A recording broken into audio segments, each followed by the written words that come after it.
black people are Native Americans. We've had, a lot of proof that, some of us started here in this land. Everybody wasn't brought over from Africa. What are they doing here? They're Indians. This is one of my many unsuccessful experiments. You see, with Indians, there's absolutely nothing to be done. There's the same difference between a Negro and an Indian as there is between a dog and a coyote. You can put a dog on a leash, beat him, and he'll always be there to lick your feet. Take away a coyote's liberty and you've cut off his heir. An Indian will never be a slave. No one has ever been able to make them reproduce in captivity. They do not eat, they do not talk, they do not sleep, they do not make love. There are several things that are significant about it. Of course, one of them is the way that colonialism tries to develop all kinds of elaborate classification terms for different kinds of people, but that's another subject. The most significant thing here is to reveal the much greater amounts of Native American ancestry that are present within the African American population than most people realize, because they might have been misled by the use of terms like mulatto and also people of color. After the African, LeVar Burton had been told that his name was to be Toby, and he refused it, and he was beaten to make him say his name was Toby. That was the dramatization. How much of that actually was recounted to you? I mean, was there a lot of interweaving? A lot of it, I thought maybe you were going to ask, and maybe you are in another way, is how much of the book is fact and how much is fiction. Well, a whole lot of it's fiction. Well, a whole lot of it's fiction. Well, a whole lot of it's fiction. Now, this is just a tiny bit of information now. But they take it as huge. Right, because it's cracking open the door. There's a place in Africa you could say that I'm from. A tribe? A tribe? I am thrilled. It puts a name, a place, a location, a people. Hank Greeley is concerned that the science isn't really there yet for you to be giving them the name of a tribe. I think for most companies, I would be concerned too. But what about your own company? We have he the didn't largest... exclude you. He included you. But we have the largest set of sequences from Africa. And so with that, we're able to provide some level of probability in terms of frequency. But he would say that even though you have the largest database, it's still small on the scope of things. As I said, I share those concerns. We don't oversell. I mean, we just say, look, we provide a service. If you're interested in exploring a tiny bit of your DNA and trace its ancestry, we can do that. When you say it's a tiny little amount, it's less than 0.1%. Less than 0.1%. Less than 0.1%. And that's pretty teeny. Yeah, but for people who know nothing about any of them, I think it's very important. You do not know a goddamn thing about Africa. I am from Detroit, Motown. So you can want Tootsie your monkey ass back to Africa if you want to. Hello, hey y'all, girl, look at me. How y'all doing? How y'all doing? Get up in here, like the video. Can you guys hear me? I think you should be able to hear me. Let me see. Yeah, you should be able to hear me. What's going on? Happy Educational Friday. Okay. Happy Educational Friday, girl. I gotta do something about this grill. I don't even care no more. Look, girl. This is, and it's so aggressive. You know what I mean? Girl, I don't even care. It is what it is, girl. Turn me into Storm, okay? Get on up in here. We got some things to discuss. Now, happy Educational Friday. Today we will be talking about the Freedom Summer of 1964. A lot of people don't know what that means or what that's about. I didn't know it was a name. I know about it, and you know about it too, but I didn't know about it in reference to this name. And the name of the Freedom Summer is what they called that Voters' Rights Act in Mississippi. Remember, they had the whole thing going down in Mississippi. We did a live on what was actually happening, a documentary that was actually taking place in Mississippi that around that time, and they had Medgar Evers' brother was there. Okay. Yes. That is what the the Freedom Summer of 1964. Now, I was over there on this guy called Lil Bill's channel, and I was listening to his video that he was doing on Martin Luther King and the Civil Rights Movement and the lies and how we were duped, because we definitely were. I've been telling y'all that for a long time. And he brought up the Freedom Summer, but he also brought up some players in Freedom Summer who didn't bow down. Because remember, when these people came and started with this civil rights stuff, they did everything through who? The children. Because the children don't know no better. Grown folks wasn't really for real on that. And let me just also say this. Now, I'm already side-eyeing Miss Fannie Lou Hamer. I love Fannie Lou Hamer. I do. I felt like she was a strong Black woman. But when I had found out that she was an Eastern Star and her husband was a Mason, because I started paying attention to some of the stuff she was saying in her interviews, and they talk about how they have all their meetings down at the Mason place, the Mason Hall or whatever it is. I was just like, Now, mind you, stay with me. She is in the Freedom Summer. Yeah, Freedom Summer 1964. She's a big part of that. Her, SNCC, which includes what's that boy name? Kwame Ture. All of those people. These are the people who came in on the Voters' Rights Act. Medgar Evers' brother, Charles Evers. I'm sorry, I'm trying to fix this thing. And it was a whole bunch of them. And at a time when the movement was mostly occupied by children, I was sitting here saying, now, wait a minute, hold on. Why was all these grown folks ushering in all these children? And I still have the question, because think about it. The adults didn't care about no vote. They didn't. The adults didn't care about a vote. They had to do this through the children. We learned about that when it came down to what's that man name who died? And that he's from I forgot where he's from. And he said he went to go join this whole thing, and his mom and them told him, no, don't go over there and join them people, because we might lose our land. The adults was not on this. The children were.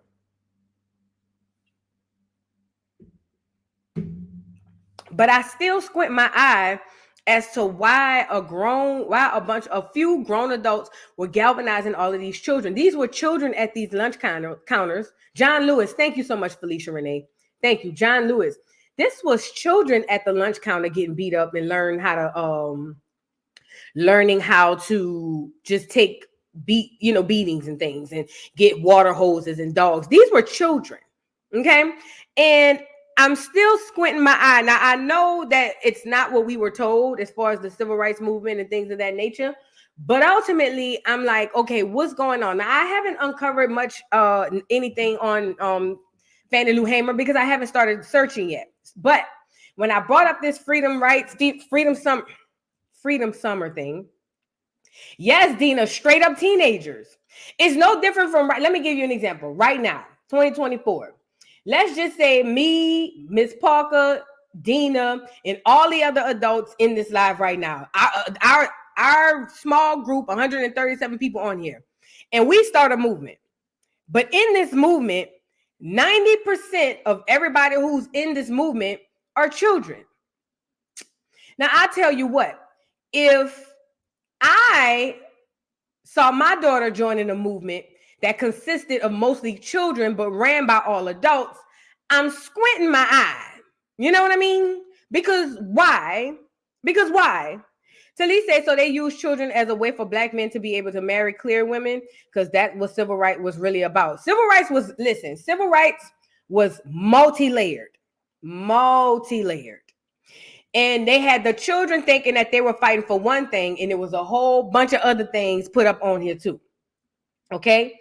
And one of those things were the whole, the Black woman who was marrying on the clear man, the Indian Black woman who married the clear man and had the whole thing. That was part of it too. But it was more than just about that. It was way more than just that. So I want us to keep that. It was a whole cluster of things, but these are children. They're not going to ask for all the details.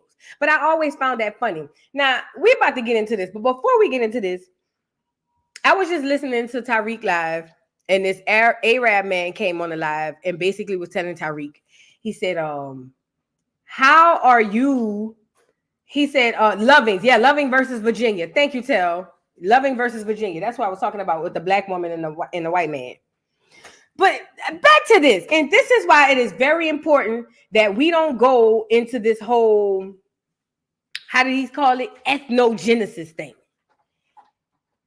That's not real, and that's not even history. That never happened, because Tariq is holding on to the fact that we come from Africa, but in the same breath saying that we have part indigenous in us. And when these people coming around here trying to see, well, if y'all indigenous, then how y'all got African and you know y'all not indigenous, y'all just African. He's bringing up this ethnogenesis thing, and that is very misleading, because the facts of the matter is very small amounts of black Africans, as they call them, if it even happened, but very, very small amounts of those people came over in North America.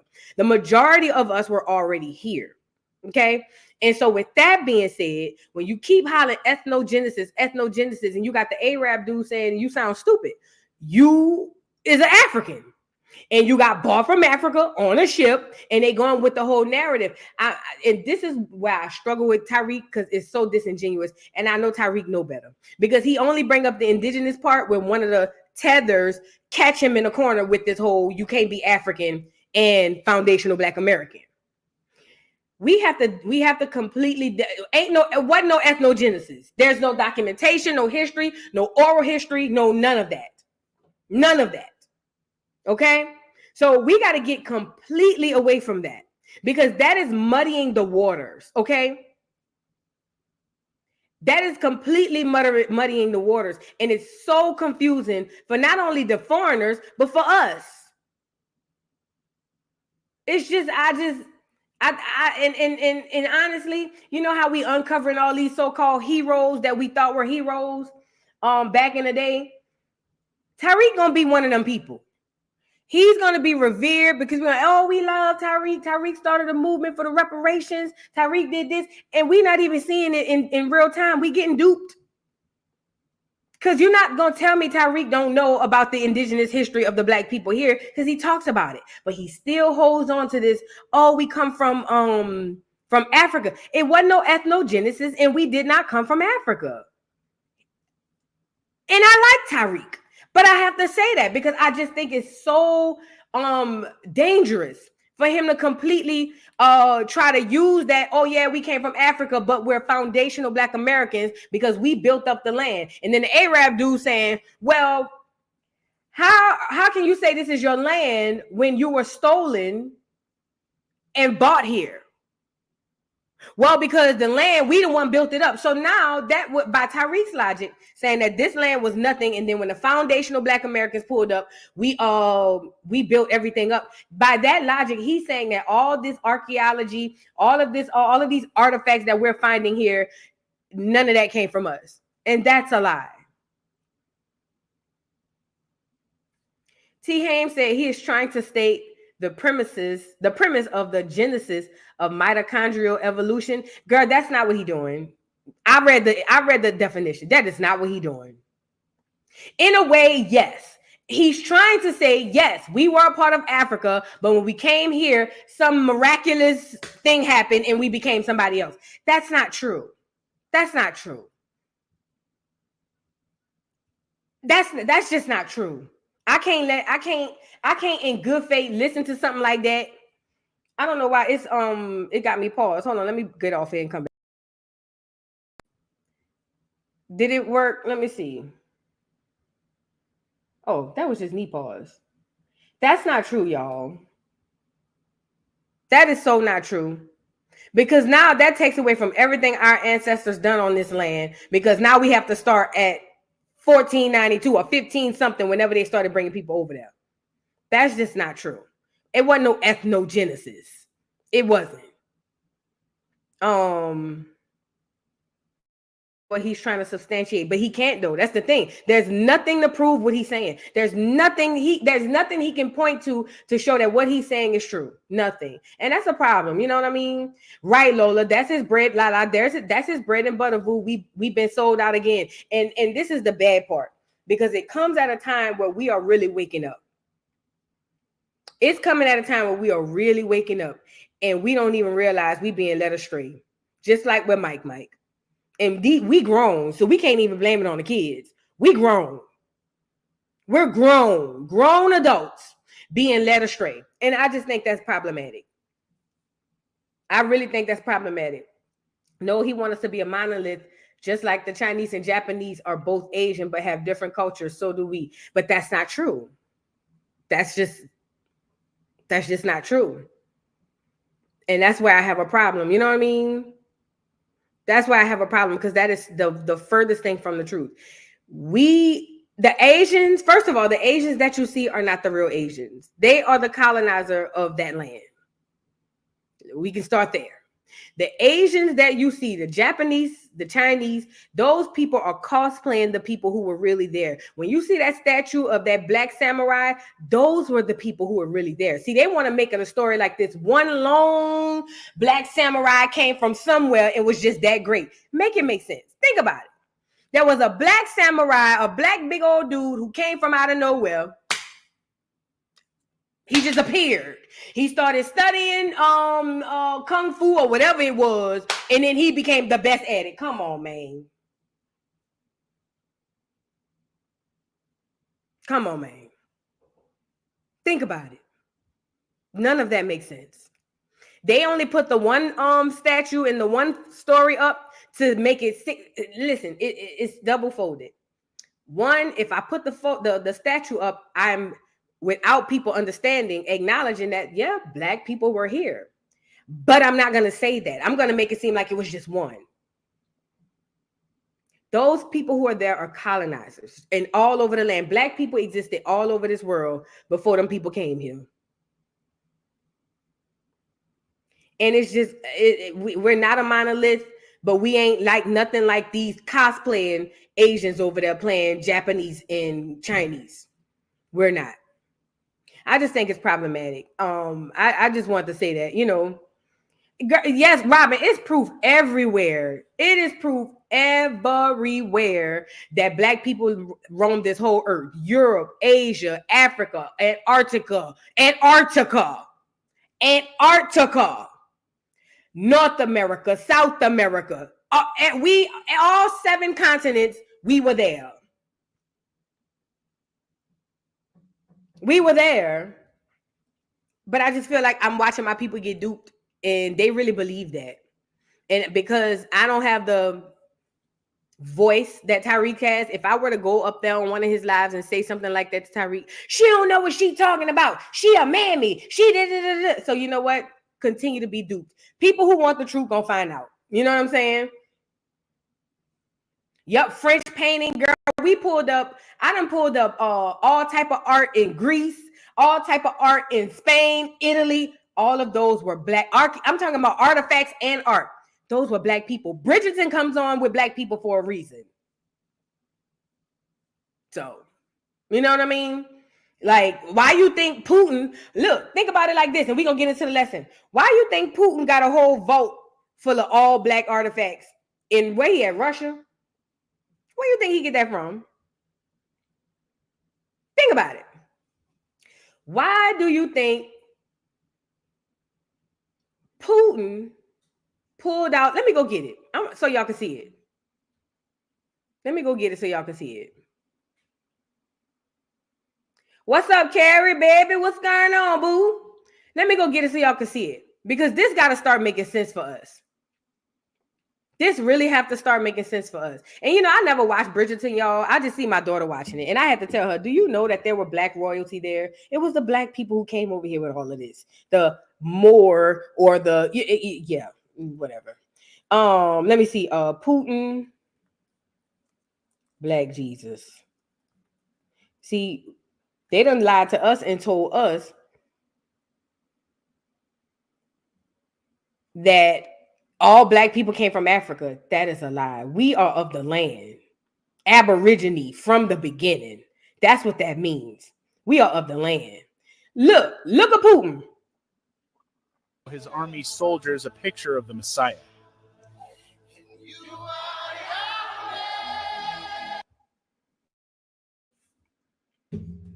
Watch Putin.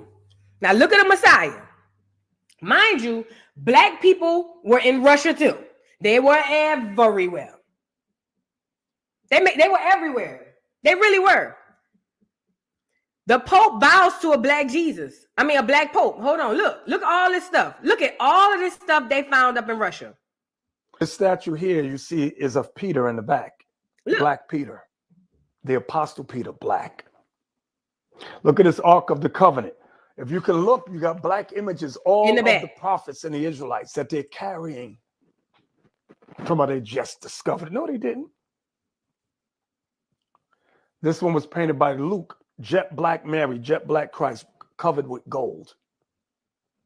Look at this, inside one of the cathedrals. Look on the walls. Black images of angels, of God. Look at this. Just take a look. This statue here you see is of Peter in the back. Black Peter. The Apostle Peter, black. Look at this Ark of the Covenant. If you can look, you got black images, all of the prophets and the Israelites that they're carrying from what they just discovered. No, they didn't. Pay attention to what you're looking at, because I don't even, and this the IUIC guy. I can hear his voice, the one who made the documentary. And this the problem I'll be having with the Hebrew Israelites. They have the truth. They just exploiting it like a mug, bro. They exploiting it like a mug. But now they're here nor there. Listen, pay attention to what you're seeing. Pay attention to what you're seeing. Now, by what we were told over here in America, according to what we were told in America, all life started in Africa from a monkey. Right? Boom. So they say after a moment of time, this is what science says, because the Bible says something different, but then it really doesn't. But science say all us started from one monkey.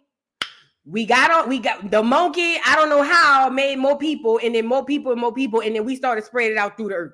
Now that's cap. However, let's go with the Bible's theory. The Bible's theory says we had Adam and Eve. Adam and Eve got kicked out of the Garden of Eden because they found out that they was naked, and they ate from the tree of life or truth and light or whatever. They ate from the tree, and then when they got out there, they made it and created the earth.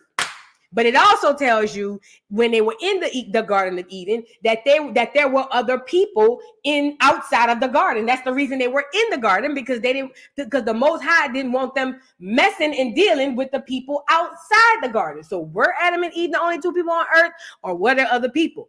It's all up for interpretation. This is the point, because theorists will say, well, but voodoo, what they're saying is. Okay, what they're saying is, it started in one place, and we began to populate, and we populated the entire earth. How many thousands and eons of years would one monkey or two people take to populate all these people in the earth? Think about it. Listen, clear people are not as old as black people. They're not. Clear people are not as old as black people. So the clear person is telling us we come from a monkey or from Adam and Eve. Whole time they got artifacts all over the place. And behind closed doors, let me make you laugh. Behind closed doors, look what they doing. This what they doing behind closed doors, quiet as it's kept. This the Pope. That's the head clear man in charge. And look what he's over there praying to. Think about it. I need y'all to put your thinking caps on. This don't look like no art that just was made 100 years ago. So this is art. This is antique art. The clear Pope comes to us, wave his hand, and say he's the one. He's the head nigga, the head clear in charge. But behind closed doors, look who he over there hollering at. Think about it. He don't even believe he the head man in charge on this earth. Look at the people. Look at the people. Back it up. Back it up. And remember, Catholicism comes from out of Europe. Look at it. Look at this image. Help me out. Because this is what they do behind closed doors. They don't do that in front of us. They bow and pray to a melanated image. But they telling us they gave us a clear Jesus. This is on Twitter. All you gotta do is go on Twitter and put in Pope bow to Black Jesus. And it's the first video. It's the first video. So in reference to the Tariq thing, to say that we all came from Africa, or half of us, or we got some indigenous and some African, and that's so disingenuous, because they know the truth. We just don't. And again, that's why I never really messed with him when he was on the Pan-African movement, because even then I never was on that Pan-African thing. It just never made sense to me. From school, the Pan-African movement has never made sense, so I never really got with Tariq on that movement. However, when he started talking about delineating, knowing that we need that, I was like, okay, I'm here for it. And again, even to this day, ain't nobody outside Black America gonna play with him. And I'm standing there. I'm gonna say what I got to say, because regardless, we can have our difference of opinion behind closed doors, but we need to have a united front. And that's all of us. All of us. But what I'm saying is, he refuses to let go the Africa piece, but to the detriment of the knowledge of the people he's helping up and talking to. Because if he lets go to Africa piece, his whole thing, the house of cards, begin to fall apart. And all the things that he said about Dane, now he has to eat those words. And then a couple of the museums and the books and the movies and the documentaries, a lot of those things have to be recalibrated. Now, I shout out, I can't remember this man's name now. I saw him on Sinetta's channel. This guy on Sinetta's channel, I think he was talking to Top Cat. Somebody who in here might know who I'm talking about. But he basically admitted, man, for 13, 14 years, I was teaching the wrong thing. And now that I'm more knowledgeable about what I'm doing, you know what I mean? I just feel so bad. And I really wish, I don't think Tariq will ever do that. I don't think he'll ever do that. And you know what's crazy, Grape Tea? That's the gag. That's the gag. He's a grifter, but he's so, listen, I be weak on Tariq YouTube channel. Girl, I was like, why I haven't started listening to his lives earlier? Listen, that dude's so funny, bro. He's so funny. And he really got everybody in a twist, in a doozy. He really does. But I just want us to know, the ethnogenesis thing never happened, and it's not real. It's not real. So, you know what, Yams? I saw Sister Soldier on the Breakfast Club. I saw a clip on Twitter, and she had the covering on her head. Now, I wanted to get back into her and see how things changed for her, because I remember she was defending hip hop and all that stuff. After T.S. Giselle, oh my God. When he be yelling, when he go in on T.S. Giselle, I be weak. Do you hear me? Or when somebody from another country come out here, like, you floated over here on your inner tube, I be weak. He's just so entertaining, but he's disingenuous. That's all I'm saying. But anyways, let's move on. Let's get into the doggone into the lesson, y'all. Yeah, check him out, bro. He funny as hell. Just learn how to pick through the bull. Learn how to pick through the bull. That's all I'm gonna say. Just, you gotta listen to Tariq, but you gotta not listen to Tariq at the same time. Because Tariq will entertain the hell out of you, but he be doing a lot of half-truths when it pertains to who we are and what's been going on. Ooh, I've been watching Tariq since 2015. He's hilarious, but he's on BS. His wife and mother-in-law is small hats. Now, I heard about the mama, and they see the daddy from is from Haiti.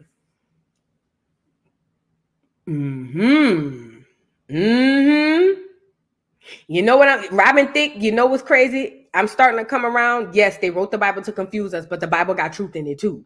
You know what I mean? So yes, it was all they needed to scramble our minds all types of ways, but it still got some truth in it. You just got to be able to dodge the hijack. I don't know. That's why I'm at with it. Eat the meat, spit out the bones. Learn to be laughing. Listen, learn to laugh and be entertained, but know what you know and just, because this whole ethnogenesis, that never happened. There's nothing to ever prove of that. Nothing. Anyway, let's move on. He doing Hidden Colors again. What is even Hidden Colors about? I've never even seen it. Ooh, that's a great way of putting it, T. Hames. Tariq is trying to create a paradigm that is full of logical holes. Oh, that's big. That's huge. That's huge. Logical holes. I ain't never think about. That's the best way to put it. That is the absolute best way to put it. There you go. Logical holes. Oh, I like that. Thank you. I appreciate it. I agree. I appreciate that. Thank you so much. Richie China, thank you for being a member for 4 months. So do you believe all daggers are going to hell? No. Hell no, I don't believe all daggers are going there. I don't think, no. Honestly, to be completely honest, for the most part, the daggers are the nicest people. I think they got a better chance in heaven than a lot of the heteros, to be completely honest. The daggers are sincere. Not all of them. Not all. Okay, I don't believe most people in the L. Well, yeah, I don't believe most of the L's. I don't believe most people in the community are going to hell. I don't think that. Honestly, I'm still trying to wonder if there is really a hell per se, but I don't think no. I don't think it go by sexual orientation, girl. I think it go by you as a person. And I found in my experience and what I've seen, the daggers are actually really nice people and they're really good people. They're really good. It's like getting a 2-for-1. Because they daggers, you know what I'm saying? They very sweet because they still women, you know what I mean? But there's an element of let me help you carry them bags in the car. You know what I mean? I love it. You know what I'm saying? I just could have never dealt with one. But I love it. I'm here for it. You know what I'm saying? Now let's get into the lesson, y'all. Thank you, Richie China. Listen, let's get into the lesson. Let's get into the lesson, y'all. We got to get into it. Okay. So let's get into Freedom Summer. Now, you guys, there was a thing called Freedom Summer, 1964. Now, in this Freedom Summer thing, this is when we started the whole Voting Rights Act, right? We were trying to get a lot of people from somewhere just all of a sudden want to get black people to vote, right? They just had to get Negroes to vote. Like, we got to get the Negroes. Somebody call somebody, get all the Negroes to vote. Now, prior to that, what were we doing? Wado, Niji, what's up, warrior? Niji warrior, Wado. Look, what were black people doing in America before they were saying we got to go get the vote? That's a good question. So let's go get it.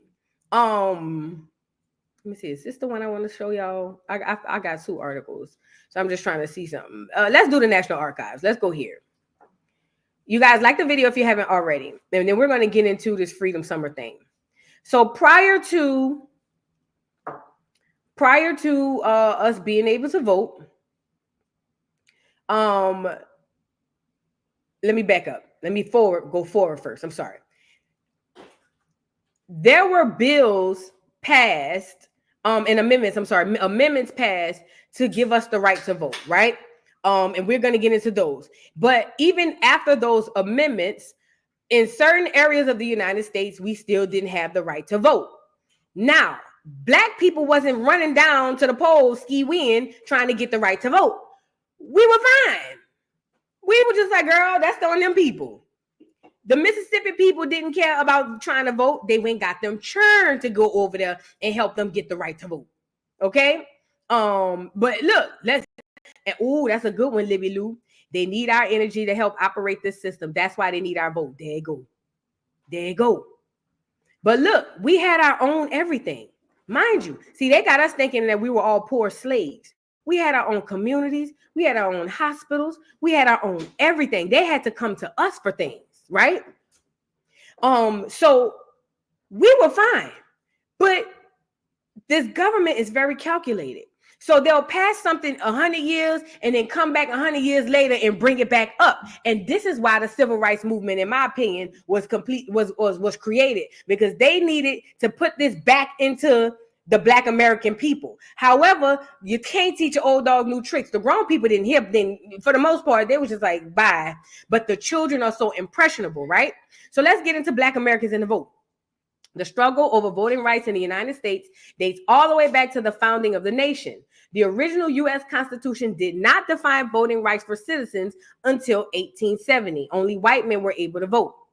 2 constitutional amendments changed that. The 15th, which was ratified in 1870, extended voting rights to men of all races.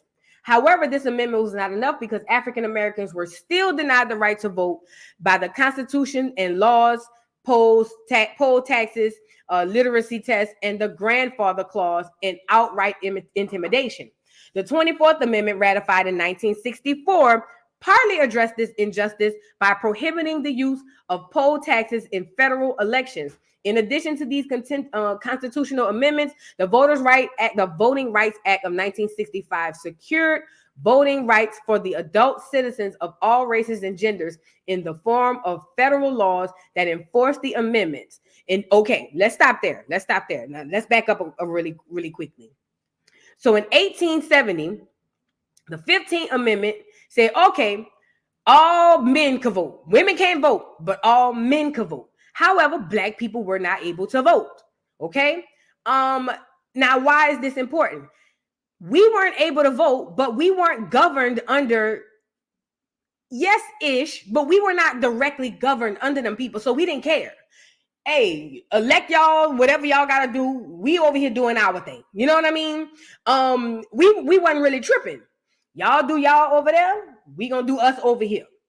Everybody's doing their own thing. So then they came double back, and then they said in 1964, because we were not caring, they went and ratified this the 24th Amendment to basically say, okay, you can't stop Black Americans, or as they call us at the time, African Americans, to not vote, right? You can't stop them from voting using literacy tests and things of that nature. Now, this is the gag. This is what I don't understand. Why would the government be so interested in us voting?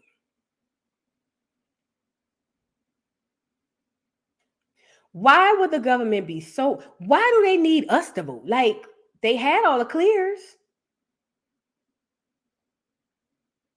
Why would they need us to vote? Hold on, I want to address this. T. Hames said we needed to be able to vote in order to hold true title to the land. That's not true. That's not true. That is the furthest thing from the truth. Voting had nothing to do with land titles, because if they want to take it, they're going to take it. And they did. We got the right to vote and they still taking it. Those two things are not mutually exclusive. I know it may seem like that, but those two things are not mutually exclusive, because we got the right to vote, and in 2024, they still taking our land. Hell, the interstate project with what's that president name? Roosevelt. Was it Roosevelt? I can't remember. The interstate project happened in the 60s, 50s?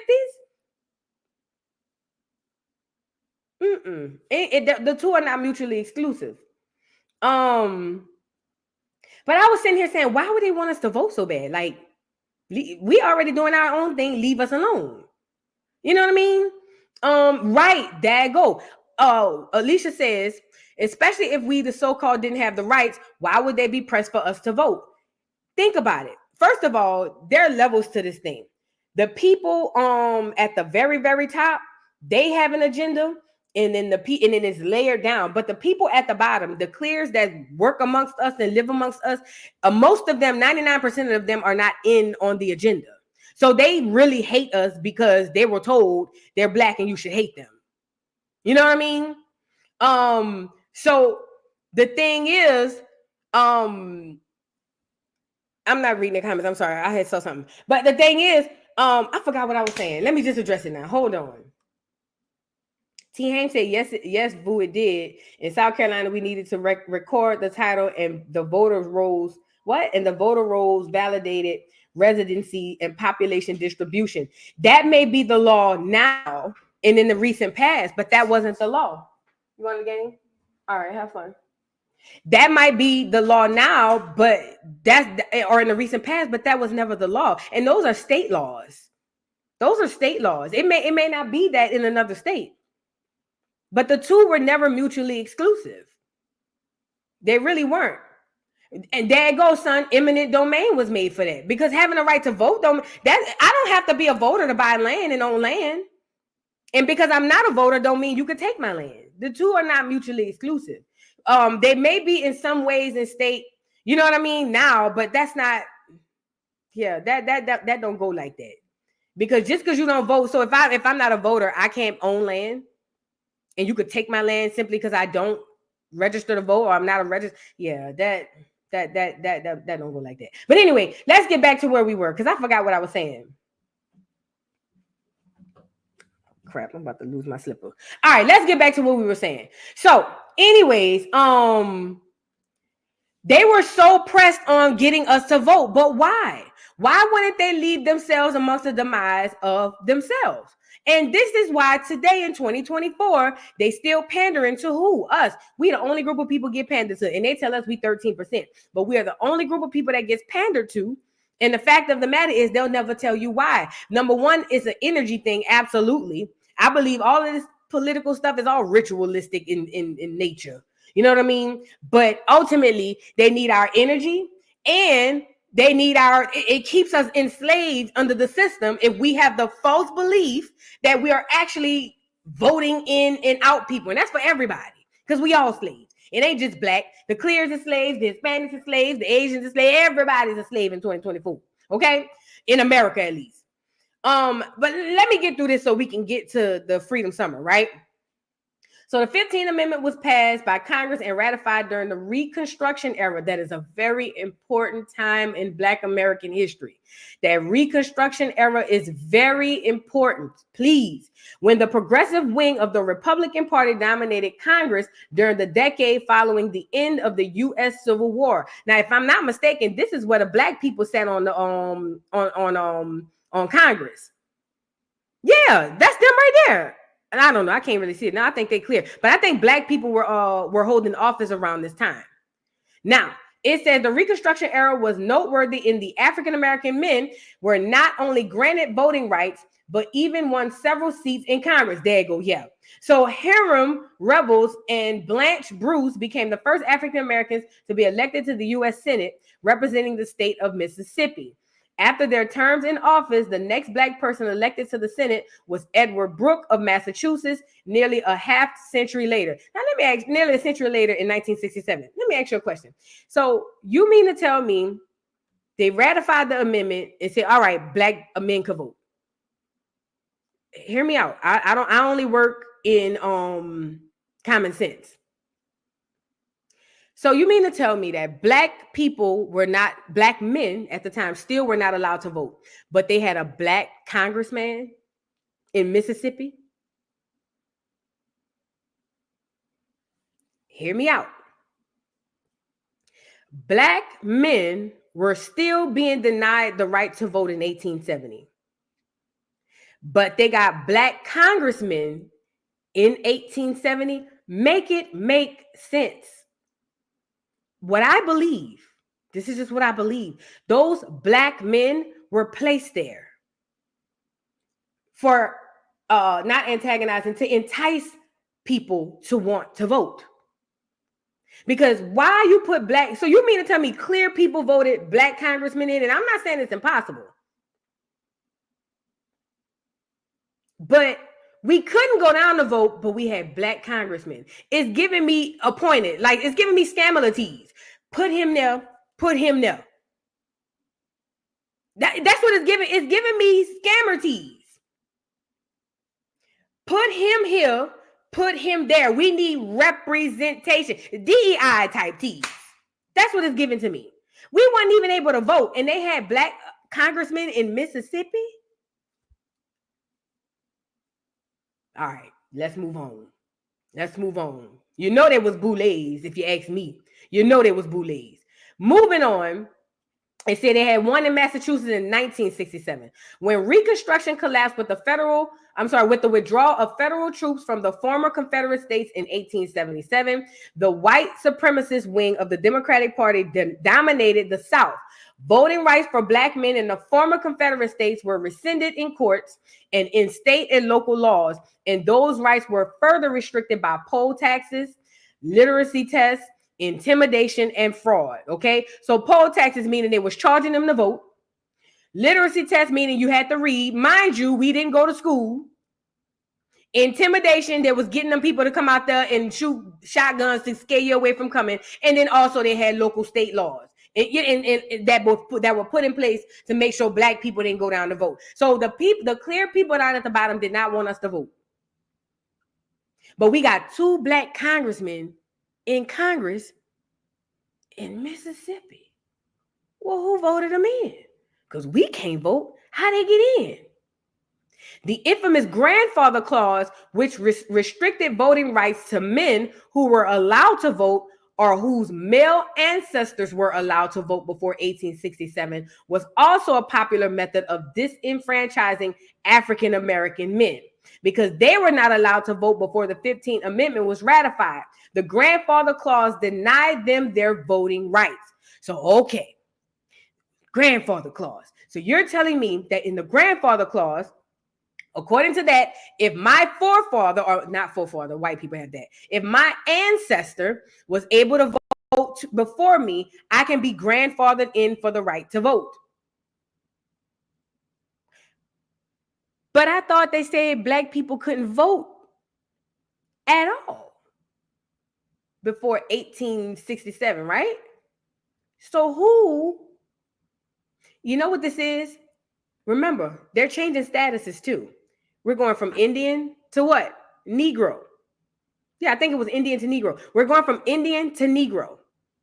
And this is why words are important. This is why there's no legislation, no laws, no bills, no amendments, no nothing that has anything that say black in it, because it's not a real status.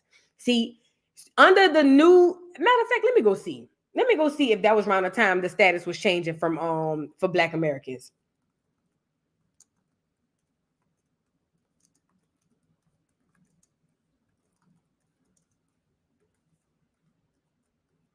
Let me see something. Because see, Google's so hard, man. Google, see, and I type this in, and they coming up with a civil rights movement. And they using terms like African American. I had a picture of it. I showed it on here before. The statuses that we were all under. Damn it, I hope I still have it. Girl, why is people calling me from a private number, baby? My phone don't even ring from a private number. Do you hear me? Yeah, black isn't a real legal status. But I want to say, because I don't have time for time's sake, and I'll find it. But I want to say for time's sake, we were switching over statuses because we were Indian before we were Negro. And under those laws, maybe the Indian was able to vote. I don't know. Or maybe I'm just assuming. I'm not sure. Okay. But we had 2 black congressmen in Mississippi where black men couldn't vote. Now, the only way you could vote is if you grandfathered in, but they was just playing. They weren't going to let you get in there anyway. Grandfather clause for the children of slave owners and colonizers. Let me go see.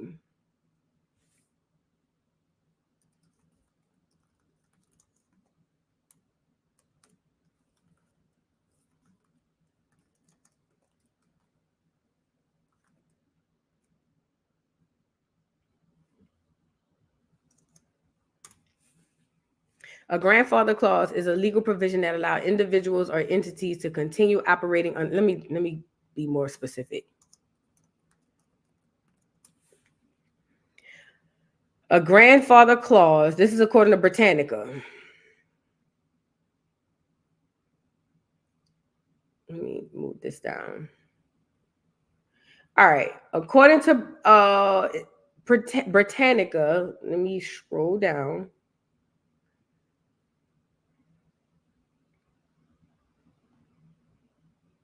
It says grandfather clause, statutory or constitutional device enacted by 7 southern states between 1895 and 1910 to deny suffrage to African Americans. They didn't even call us that back then.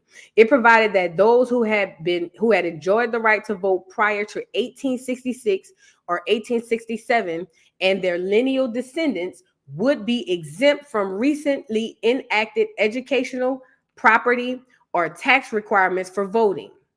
It says, because the former slaves had not been granted the franchise until the adoption of the 15th Amendment in 1870, those clauses worked effectively to exclude Black people from the vote, but assured the franchise to many impoverished and illiterate whites.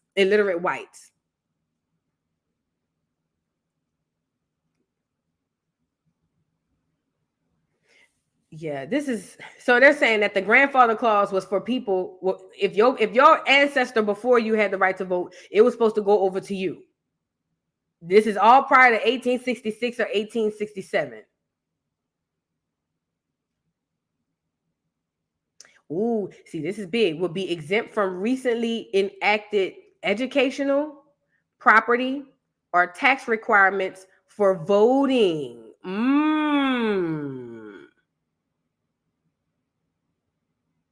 Because the former slaves had not been granted the franchise until the adoption of the 15th Amendment in 1870. The clauses worked effectively to exclude Black people from the vote, but assured the franchise to many impoverished and illiterate whites.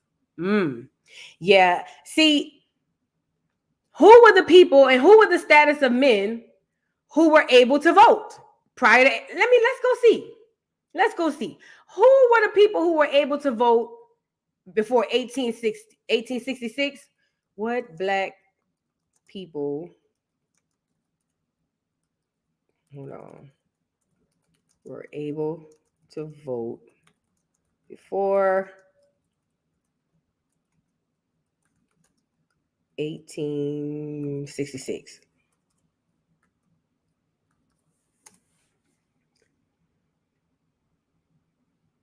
All right, let's go to the history.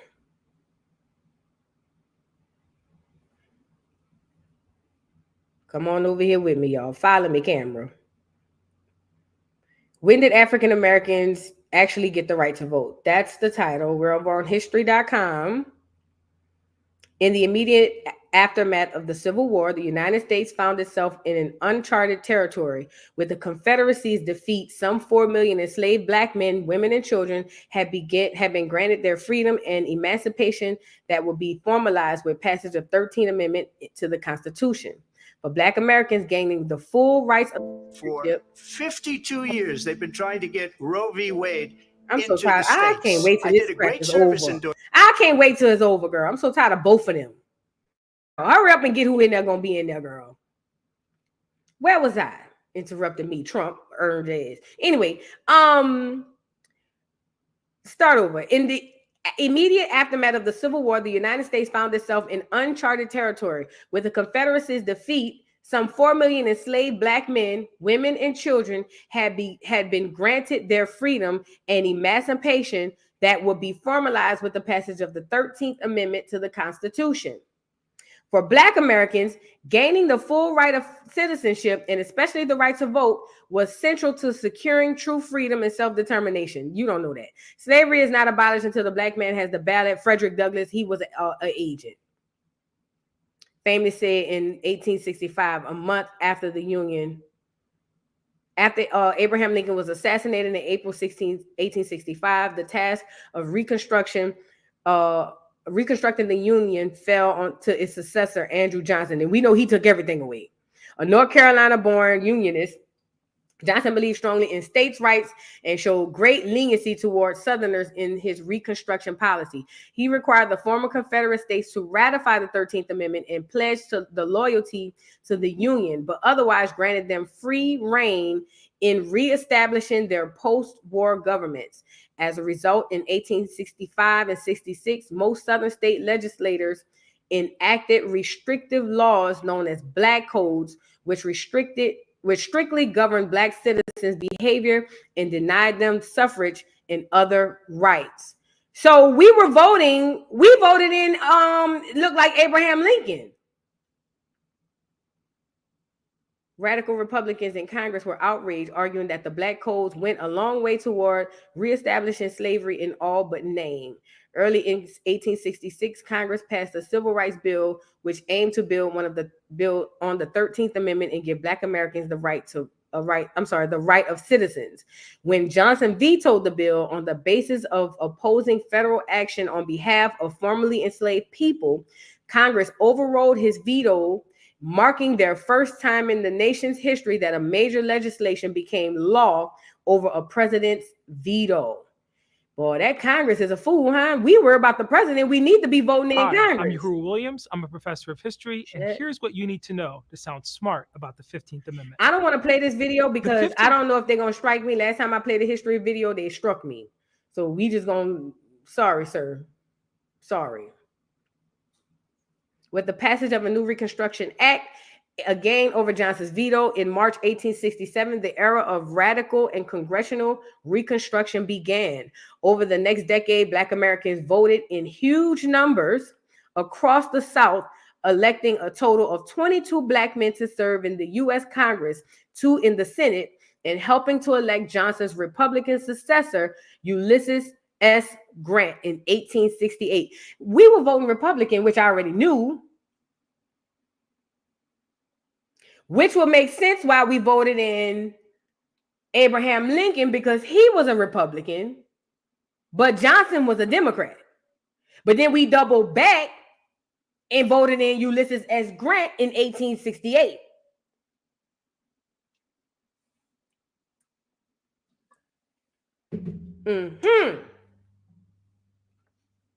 Is that making sense? There you go. There you go. So how we get on this plantation, I still don't understand. Boy. You feel me? So what I'm gathering from this so far is 1867, they gave us the right to vote that had been taken away, given. But even though they gave us the right, we still weren't able to vote because state laws were the ones who were coming in saying, well, no, you got to have a literacy test, or you got to have this, or you got to have that. Boom, boom, boom, boom, boom. So, and Dina, ain't that crazy? Think about it. When you really go back and you be like, how do we go from that to Scamala? Now, listen, Felicia Renee, I've heard, now I don't know this to be true, but I've heard Abraham Lincoln wasn't the first neither. Nope. I heard Abraham Lincoln wasn't the first Negro. I heard they had multiple Negro presidents. I heard that they give us George Washington as the first president. But from what I understand, and don't quote me, but I heard they had multiple Negro presidents. Multiple. So we have to, you know what I'm saying? We have to figure that out. Johnson wanted the South to have more political power, and this means more Blacks could vote. We still in the Civil War of voting war. What Johnson? Andrew Johnson? Andrew Johnson hated us. He didn't want us to have anything. He the one who took the voting right back.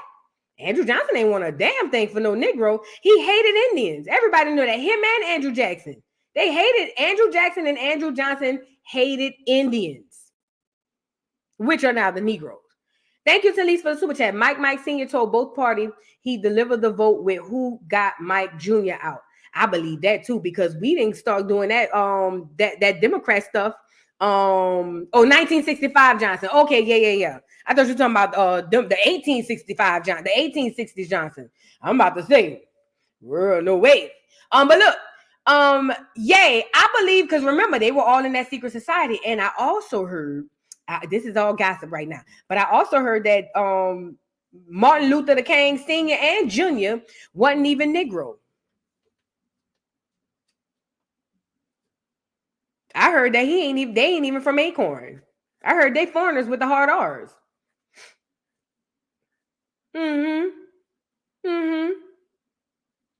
Yep. Kamiko says, Voodoo, there's a guy on YouTube exposing which presidents weren't clear. Girl, send me the link, girl. Send me the link. I heard Senior, Mike Senior, and Mike Jr. was foreigners. That's what I heard. That's what I heard.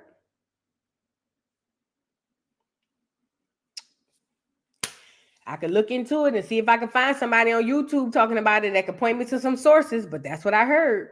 Matter of fact, I've been trying to get Topcat's crazy ass back on here because he got the T on that. Topcat's got the T on it. Shout out to BCU, man. Shout out to BCU. Topcat's got the T on that. Topcats know all about all of that. That's why I wanted him on here to talk about. And look, think about it. Look. Yeah, look, Author Empress. Let me make you laugh. Look, Author Empress says it would make sense because it would make sense why they fought for the Immigration Act, then loved clear women. Listen, hear me out. This is just we just front porch gossiping right now. We gossiping about history. We doing the history gossip. Think about it. 2024, we got Scamala cosplaying as a Black American. We have Black Americans who know she ain't no Black American, who's pushing the fact that Scamala is a Black American. Charlotte McGay. We got other foreigners who've been cosplaying as Black Americans. What's the girl name? Angela Rye. All these cosplay. We still have cosplaying foreigners today. Amanda Seals.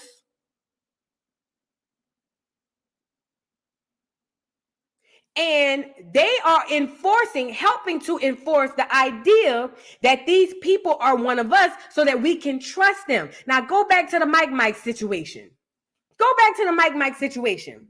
Mike was only able to fool the children. He was not able to fool the adults. Let me say that again. Mike was only able to fool the churn and the adults down at the church. But it's easy to fool the church people. No shade. No shade, but it's easy to fool them because they're already gone. And the children are gullible. So go back to Mike. The Negroes wasn't really messing with Mike like that, not the adults. As a matter of fact, and I can go pull it up. John Lewis said when he went home to his mama and said, "Mama, I want to go join Mike in the civil rights people." His mama and daddy told him, "Do not go over there messing with them people. We're going to lose our land. Let me go get it because we're about to tie this up. We're not about to do that, girl. We're about to tie this up. Hold on. Definitely about to tie it up because something in the milk ain't clean." And it's still happening to this day. They duped us with Barack. Didn't they? Did they not? Did they not duke us with Barack? What's his name? John Lewis. I'm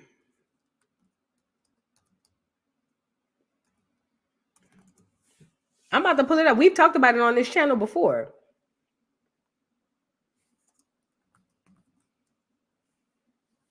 We've talked about it on this channel before.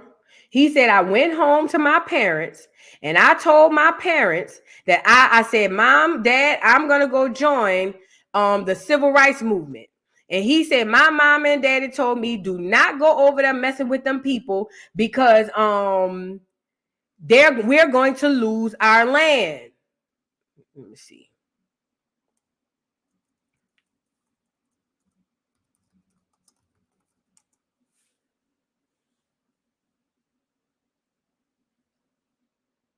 Hold on. Y'all get the lights up on the video because I'm about to pull it up.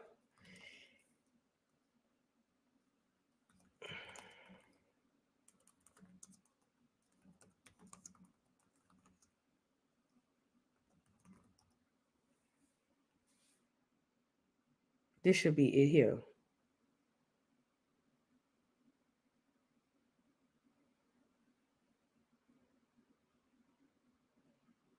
You know they got a mirror of him out here. They got a mirror of they using him like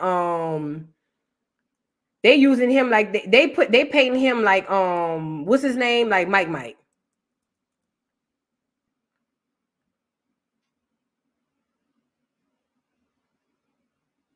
Let me see if this it. I'm sorry, y'all. I'm just trying to. Yeah. When Dr. Martin Luther King Jr. had emerged as the undisputed leader of the civil rights movement. Many of us, as young people, as students, were deeply inspired. We started attending nonviolent workshops where we studied the way of peace, the way of love. These were kids. The way of nonviolence. Before going on a sit-in, sitting down at a lunch counter, or standing in at a theater, or participating in a march. This is off subject. And I don't know if I should be laughing at this, but I don't care. It was funny when Tariq said it. Somebody brought up John Lewis.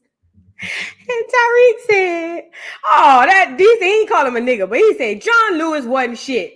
All John Lewis did was get his ass whipped. Bitch, I fell. I literally fell out my seat. That nigga said, oh, John Lewis wasn't shit. All that nigga did was get his ass. Bruh, I swear to God, bruh. That's why it's hard to really be mad at the nigga. Well, I'm still mad at what he doing. But he be saying some off the wall shit, but it be true sometimes, bruh. That nigga said all John Lewis did was get his ass. I literally choked. I was like, oh my God.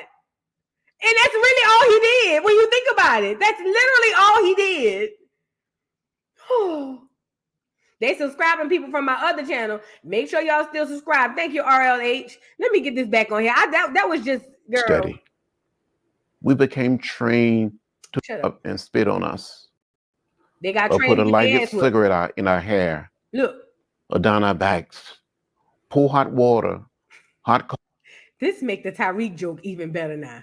Wait a minute. Somebody brought up John Lewis. That nigga said, oh, John Lewis wasn't shit. All he did was get his ass. Participated in a march. We study.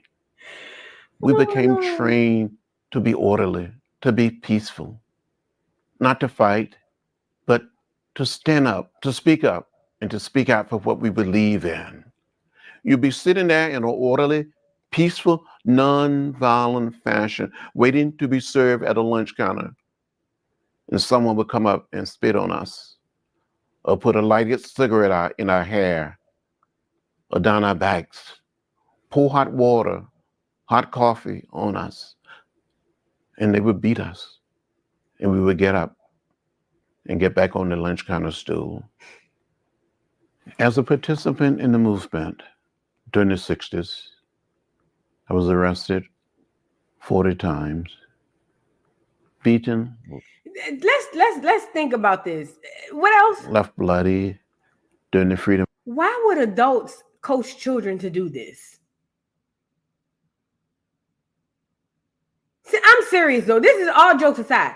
Why would adults coach children on how to get their...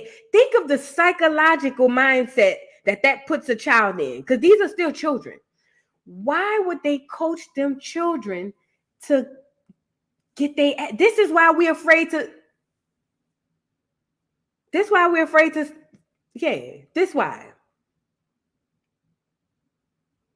I don't see that being in good faith, that y'all will coach children on how to get their ass whipped. This shit is deeper than rap. This is deeper than rap. Mike was a double agent. Rise in 1961. Not just once, but twice. In Rock Hill, South Carolina, and later in Montgomery, Alabama. During the march from Selma, when we were marching for the right to vote, for the right of all of our citizens to become participants in the democratic process. The democratic I process. was beaten on the Edmund Pettus Bridge, crossing the Alabama River. Hold on. Mind you, prior to this, we were mostly Republican.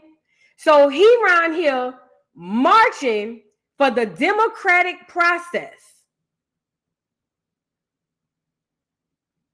I gotta find that video where he was saying that his mom and daddy, let me see, John Lewis tells parents about, it's gotta be on here. I literally,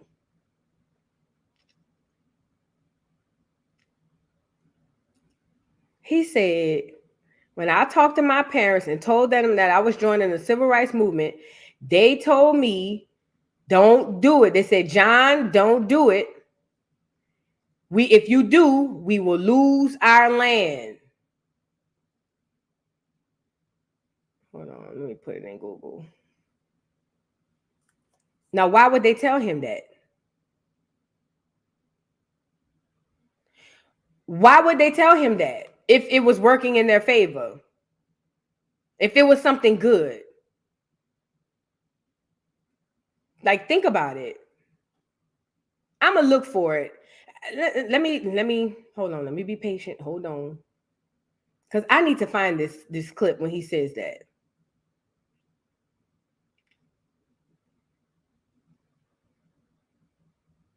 Let me see if it's this. No, this is CBS thing. My bad. Sorry, y'all. Y'all get the likes up on the video.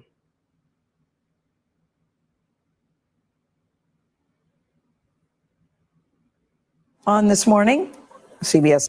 True meaning of his together. It's too heavy a burden to bear.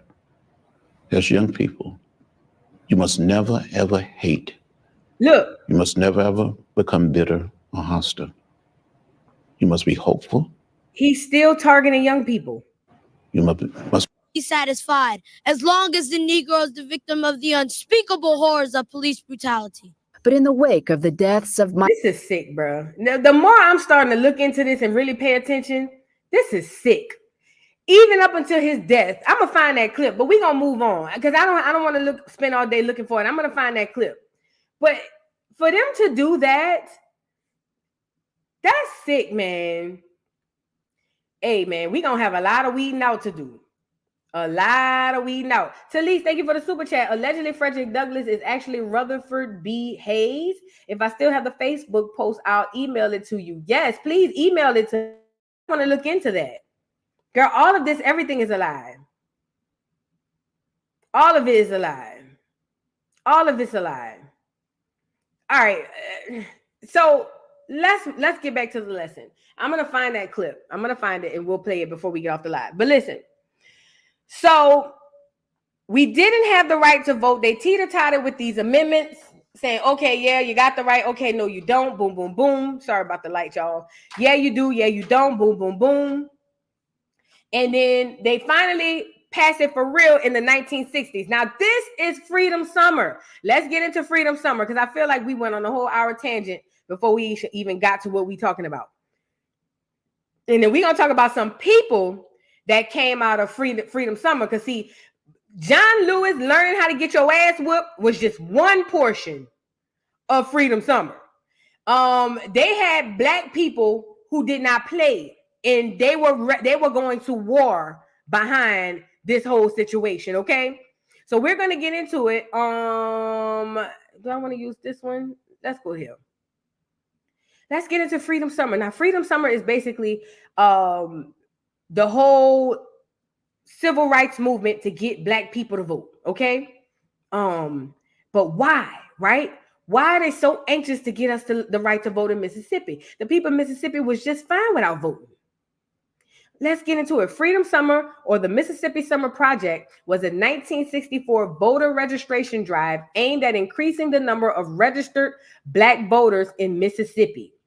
Over 700 mostly white volunteers joined African Americans in Mississippi to fight against voter intimidation and discrimination at the polls.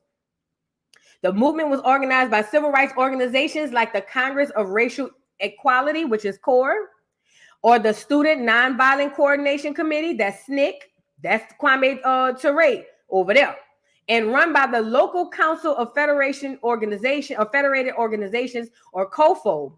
Freedom Summer volunteers were met with violent resistance from the KKK and members of the state and local law enforcement. News coverage of beatings, false arrests, and even murder drew international attention to the civil rights movement. The increased awareness it brought to voters' discrimination helped lead to the Voting Rights Act of 1965. Now let's go. What was the cause of the Freedom Summer? By 1964, the civil rights movement was in full swing. The Freedom Riders had spent 1,961 riding buses throughout the segregated South, fighting Jim Crow laws. That dictated where Black riders could sit, eat, and drink.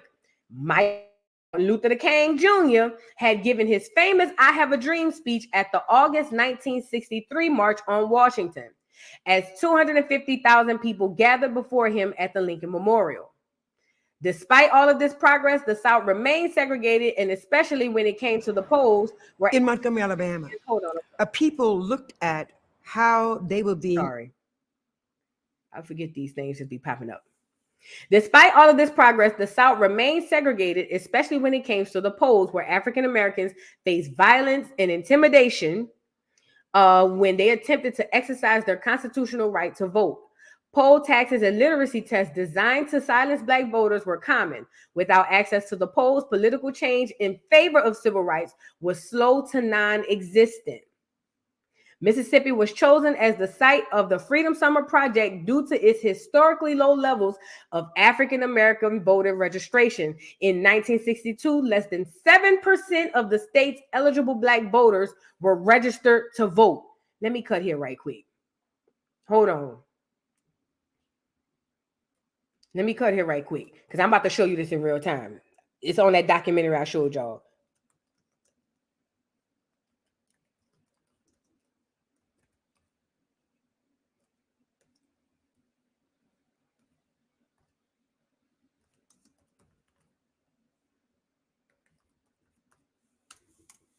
I'm about to show y'all right now. Hold on. Because I've watched this this documentary so many times. Hold on. Let me see. Is this it? This is another one. I don't want to show y'all that one. I want to show you the other one. Hold on. I watched this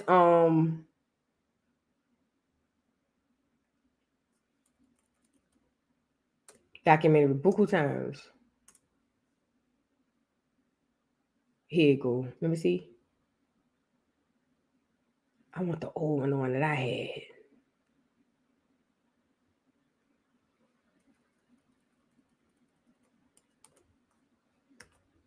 Y'all get the lights up.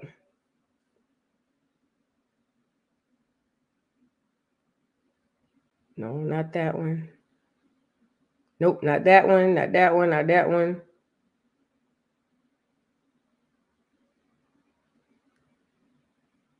You might have to play. I'm gonna just play this one because I can't find the one that I had, but that's cool. We'll go from here. I don't like when people talking because I don't know if I could trust them.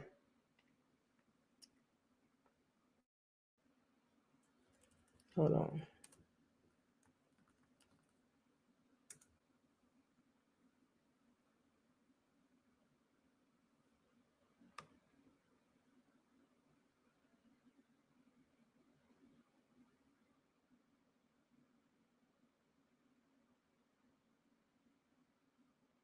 I know where I have it in my email. Sorry, y'all. I really want y'all to see this. I really want y'all to see this so y'all can see what the environment was. Hold on. Searching my email. Nope, not ghetto schools, not Black Panthers.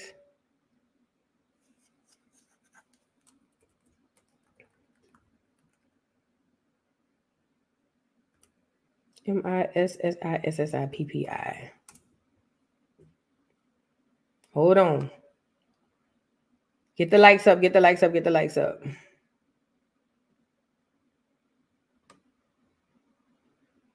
I think it's it right here. Is this it? No. It's not that one.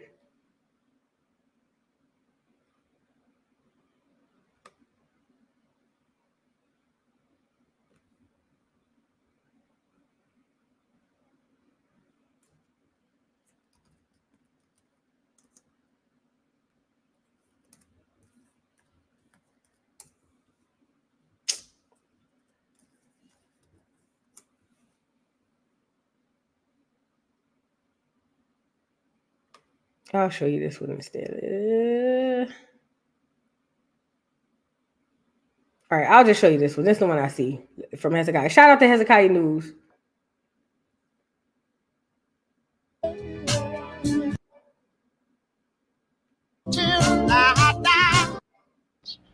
In 1944, the whites-only primaries in the South were abolished, and Negroes began to vote in the South in meaningful numbers for the first time since Reconstruction. Of course, Television Network presents Of People and Politics, 21 programs about the way Americans perpetuate the political system under which they live.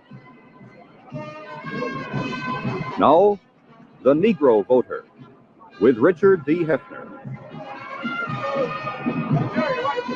Since World War II, the Negro in America has become increasingly conscious of his political rights.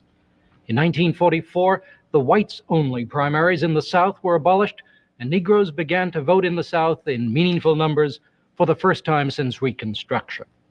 Of course, they had long since exercised this right in the North. And now in 1964, after 2 decades, in most parts of the country, the Negro's right to vote, like any other citizens, is an accepted fact. And of course, the Negro's voting power can be listed among his most important assets. In 1960, the Negro vote was highly important. Some say it swung the presidential election to John F. Kennedy. The Negro vote is becoming a crucial element in determining who has political control in our cities and indeed throughout the nation. Yet the Negro vote is a great and intangible factor in this presidential election year. How will the Negro vote in 1964? Will he vote in a bloc?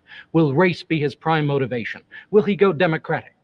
Will he perhaps vote Republican?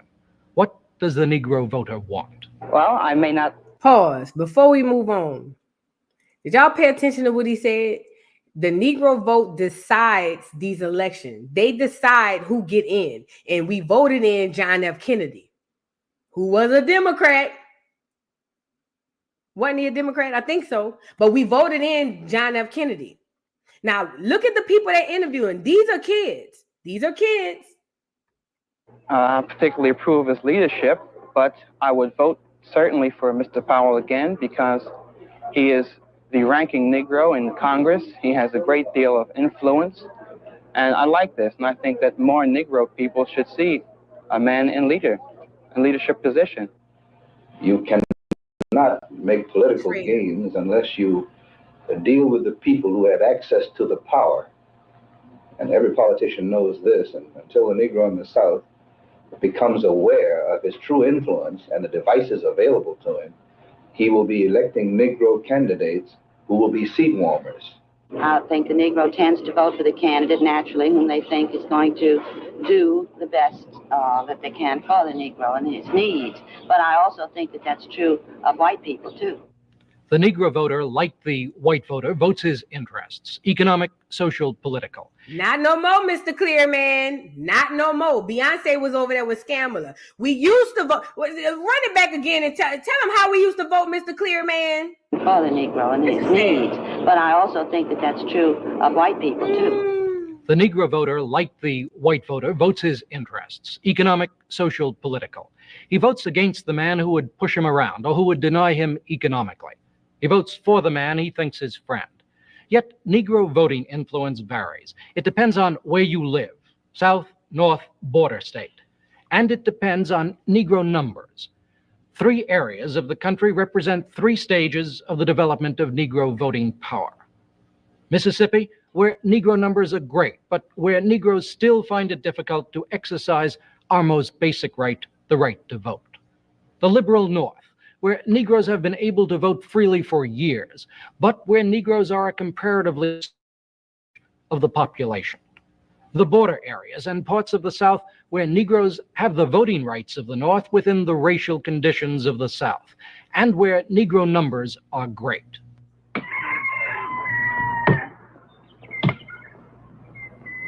Mississippi, 42% of the population is Negro, though white adults outnumber Negro adults 2 to 1. Only 6% of the Negro population votes. In Forest County, there are... That don't make no sense. They trying to say the white adults outnumber the Negroes 2-1. So why you need the Negroes then? That don't make no sense. And we are a lot of us are from the southern region. So that don't make no sense. 14,752 Negroes. 12 are registered voters. Whites fear young Negroes. Charles Evers, brother of the assassinated Medgar Evers, has taken over Medgar's old position as leader of the Jackson, Mississippi NAACP chapter. What does Charles Evers think about the progress of voting registration? At the present, voter registration is very slow. We're having many difficulties in trying to get Negroes registered. Wow. You see, in Mississippi, the population is practically half of Negro and half white. And through this, in certain sections, we have much more resistance from the whites. What would happen if Negroes in Mississippi got the right to vote tomorrow? Pulitzer Prize-winning Mississippi newspaper publisher Harding Carter. Right. And in those beats, those precincts, those other political subdivisions, where the Negro outnumbered the whites, the Negro would elect the Negro. And elsewhere, the whites. This is not true in my county. I don't think it's true. I know it's not true along the Gulf Coast of Mississippi where the Negro votes, but almost everywhere else it would be strictly racial and bitter. As it is, racism is a part of Mississippi politics. Mississippi politician and state treasurer Bill Winters. Constructive approach to the problems of our state without bringing in a great many issues that frequently amount to dragging dead cats across the path of the voters. I think there's a certain amount of bitterness, it seems to me, that is expected of a candidate for governor on certain issues. Why is that? And what kind of bitterness? Well, it is a part, of course, of the age-old technique of using the race issue to attract votes. Negro political participation in Mississippi will come in some distant day. In the State House of Mississippi, 3 Negroes, candidates for congressional office, tread on marble and register their candidacies in offices which have been off limits to all but Negro janitors for close to a century. It says that upon the hearing of a primary election contest or complaint, this deals with the other section that Brenda was mentioned, that if you feel that you have that there's been something has gone wrong this, sadly, is a political meeting in Mississippi. The candidates plan their campaign. The woman is Mrs. Fannie Lou Hamer from the poverty-stricken... Before we get to Miss Fannie, my question is, if Negroes are not voting, they said only 12 Negroes were registered to vote out of the whole county. Who is electing these Negroes into power? Is it just me? Now, the clear people know that we sway the vote. We sway the elections. We do. Without us, there are no elections. That tells you why they always pandering and coming over here and giving us concerts in 2024. But we were just not interested until this civil rights movement. Now, here comes Fannie Lou Hamer. Mississippi Delta. She's part of this Freedom Summer. Remember, Freedom Summer is the Voting Rights Acts in Mississippi. That's what this is all about. Does she think she has a chance to win? No. Why are you running? Well, you see, all the people are not elected. You know, all the people was not. What I mean is Whitten, the man that is congressman now, all the people didn't elect him because Negroes wasn't allowed to vote. She looked good there. She got her hair done. Miss Fannie got her outfit on. She put that shit on. She got her pearls. She got her makeup. She got her lipstick. Go ahead on, Miss Fannie. You anticipate much white opposition? I do. Do Negroes ever get intimidated or shot at because they run for public office? They get shot at without being running for public office. So I don't think I have no other choice because they shot into a house 16 times for me after I just tried to register the first time. Do you think Negro leadership would help cure poverty? Yes, I think so. Why? Because don't anybody want to see his fellow man or his brother down. I mean, we don't actually We don't actually want to take anything from the white person. We just want what's actually ours, what have been ours so long. And we are ready for it, and we want that now. Now, this is the Frederick Douglass effect. Frederick Douglass felt like, all right, listen, we don't need to separate. However, we do need to try to work with the clear people, right? And the problem with that is if someone is your oppressor and you go to them and you ask them for help, 9 times out of 10, they're not going to help you. Why? Because they're not there to help you. That don't go like that. You know what I mean? That don't go like that. Like, I'm not here to help you, duck, goose. I'm here to take you from you and keep you compromised. So that was one of those things that just did it. You know, that's why Malcolm X was so militant. Because Malcolm X felt like, y'all niggas is spinning your wheels. Y'all going to ask these white people, these white folks to give you this and give you. They're not going to give you nothing. They're not going to give you nothing. It's just... So Fannie Lou Hamer was one of the adults that participated. Her SNCC, that's Kwame Ture, which was what was his name back then, girl? The Trinidadian foreigner. The one who came out with the Black Power. It was them and it was some other black, so-called black groups. Check it out. Paid staff. Here are the specifics about the types of workers in the project. So these people got checks. Listen. Paid staff included SNCC, that's Kwame Ture and his people, CORE, and they provided at least 120 of the Freedom Summers paid staff who coordinated almost 1,500 voters. Nearly 100 volunteers became paid staff during or after the project. So y'all remember when y'all seen them clears coming down here helping to get the right to vote? They were getting paid. And even the black ones too. Volunteers, anyone not listed as paid staff in the original records. College students. First of all, who paying them and why? Let's back it up. Back up. Who? Stokely Carmichael. That's his name. Stokely Carmichael. This is my question. Who is paying people to help register black people to vote and why? Now we can go here. Well, the government paying them because they need black people to vote. But why? Well, they need black people to vote because they need the numbers. But we're only a small percentage according to y'all. Man, look, it ain't just the clears. Listen, this is where I'm going with it, Abundance. It's not just the clears. It's some of us too. And I'm talking about Acorn and non-Acorn. It's some of us. It's some of us. Now let's get into who wasn't getting paid. All the churn. Look, volunteers, anyone not listed as paid staff on the original documents. College student made up the majority of volunteers. More than 900 of these were white college students from across the nation. Volunteers also came from Canada, England, New Zealand, and Kenya. Clergy volunteered for the project, including 254 sponsored by the Delta Ministry and the National Council of Churches. If you don't believe they weren't getting paid under the table, girl. Doctors and other healthcare workers, now I believe they were volunteers for the most part, included 50 who were sponsored by the Medical Committee of Human Rights.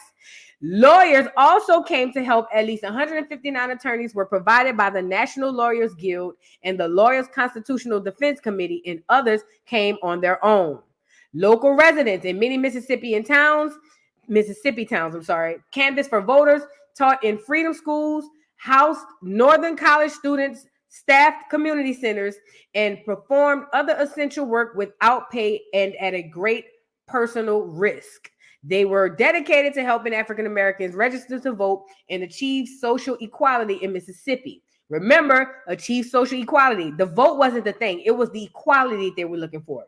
First-class citizens. Along the way, they endured arrests, beatings, firebombing, spying, firing, eviction, shooting, and other forms of intimidation and violence from the opponents of the projects. Their efforts had a lasting effect on the course of civil rights movements and changed American history. So you got paid people and you got not paid people. Either way, it's clears and Negroes alike.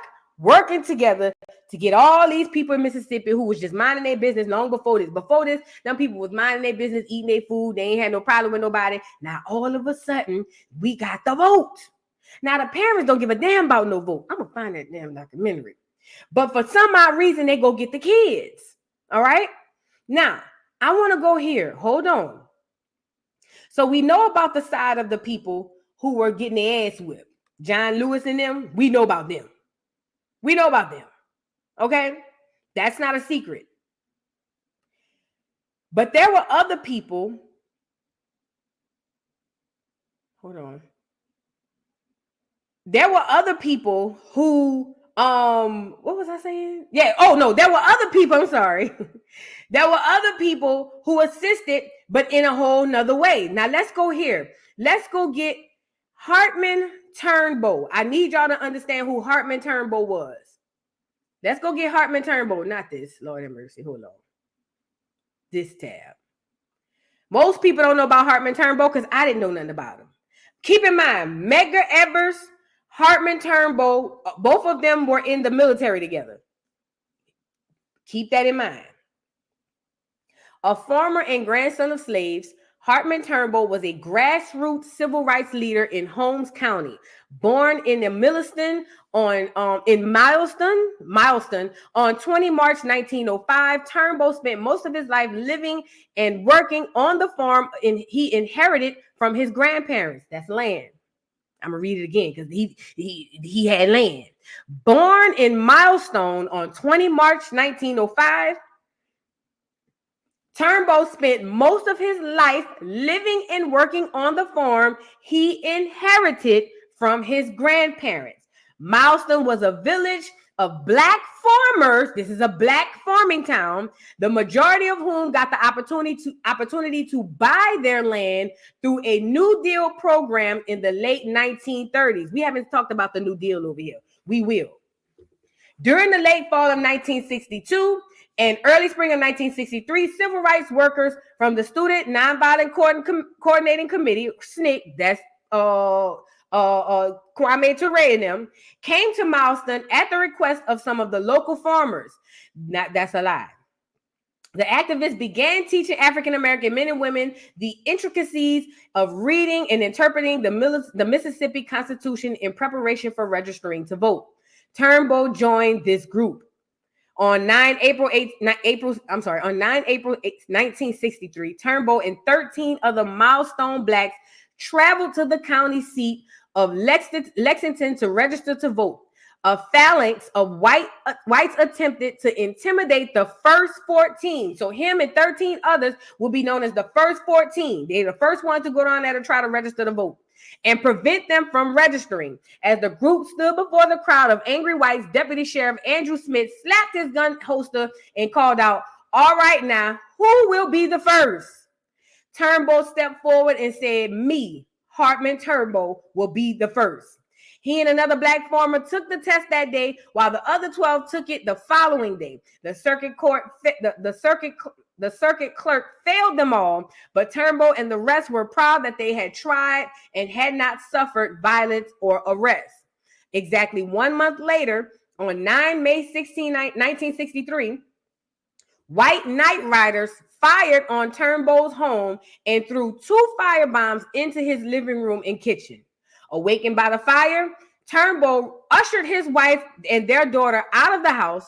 Turnbull grabbed his .22 caliber rifle before going outside. The attackers allowed the 2 females to pass unharmed, but opened fire on Turnbull as he exited his home. Turnbull returned fire and wounded one of the assailants. Then he and his family put out the fire. The next day, the sheriff arrested Turnbull on several SNCC workers, including Bob Moses, for arson. The U.S. Justice Department intervened, and the charges were later dropped. During the Freedom Summer of 1964, Turnbull allowed civil rights workers to stay at his homes, which was again fired on by night riders.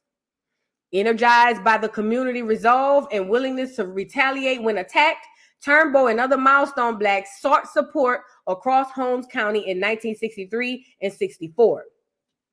Turnbull's fiery orations and his willingness to stand up against racist whites inspired many to join the county's civil rights movement.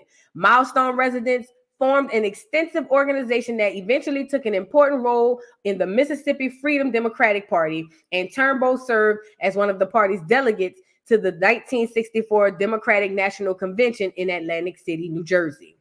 With little education, Turnbull had a propensity for uttering malapromiscus, and once referred to SNCC as the Student Violent Uncoordinated Committee. He didn't care for SNCC. Yet while standing only 5 inches tall, he had a knack for leadership and served as an inspiration to others. Turnbull is a classic example of what historians of the Mississippi Civil Rights Movement refer to when they speak of the movement being led by local people. With his roots in the local community and willingness to fight back when attacked, Turnbull and others like him made Holmes County one of the strongest areas of resistance in organizations during the Civil Rights Movement. He died on August 1988. See, what they're not mentioning in this article as well is Turnbull had them, the night riders, the clears, so scared to come back around there that they wouldn't even go down there. Now Turnbull ended up working for the people, and I'm wondering, was that kind of like, did they catch him? Did he go to jail and the feds pulled him aside and was like, you either work for us and we could drop the charges, or you don't work for us and you know what I mean? Nevertheless, the Clears didn't play with him after that. They didn't for some odd reason. Even though he felt like SNCC, which was the Student Nonviolent Coordinating Committee, he called them the Student Violent Uncoordinated Committee. He thought that was stupid. Why y'all not fighting back? That's what he thought. But yet and still, he was a part of that program. Now, I want to show y'all not only Turnbull. Let's get into wait, do I have a video on Turnbull? I think I do. No, let's go to before we get on him. Let's go to before we get to the video, I'm sorry. Let's go to C.O. Chin. He was another one.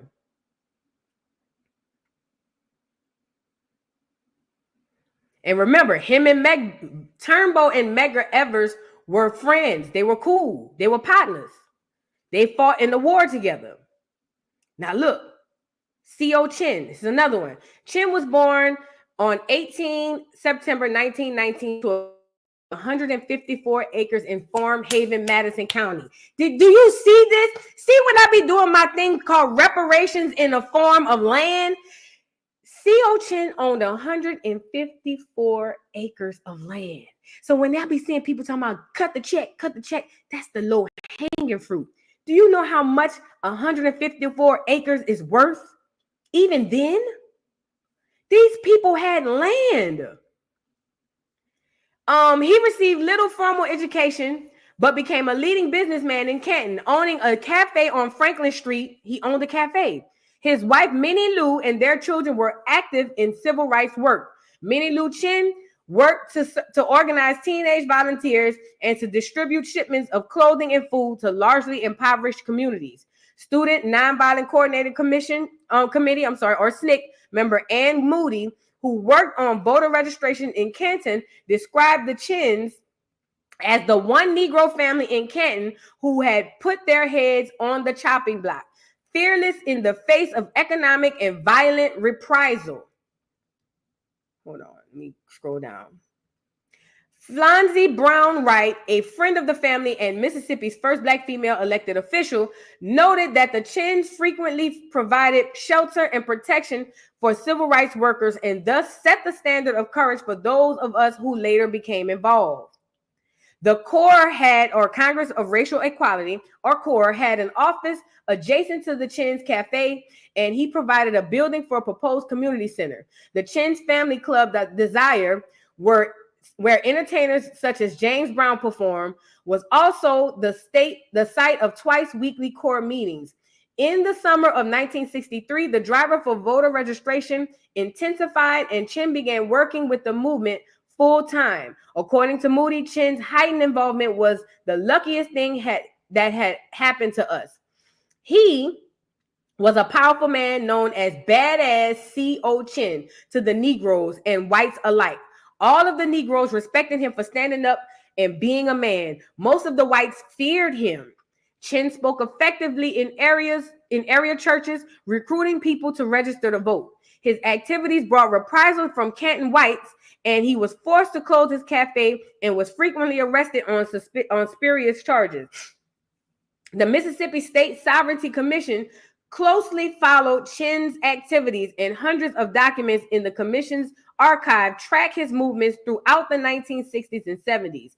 The files describe Chin as Charles Evers' bodyguard on several occasions, as a leader of boycotts of stores that would not serve or hire blacks, and as the #1 troublemaker in Madison County. The files also noted Chin's work with Child Development Group of Mississippi, providing transportation for children attending centers in Madison County. The day before marchers participated in James Meredith's 1966 March Against Fear were scheduled to arrive in Canton, a group of whites attempted to bomb the Mississippi Freedom Democratic Party headquarters. After Chin and others chased the carload of bombers, he was accused of shooting one of the white men in the arm and was arrested for assault with a deadly weapon with the intent to kill. He denied the charges but was found guilty at an October 1966 trial. He was granted a retrial in 1968 and was again found guilty, but Mississippi Supreme Court reversed that decision based on substantial errors and prejudicial instructions from the court to the jury. In 1970, Chin was found guilty of killing a different man, Vernon Ricks. Though Chin asserted that he had shot Ricks in self-defense, Chin was sentenced to 20 years in the Mississippi State Penitentiary and served time before his release in the late 1970s.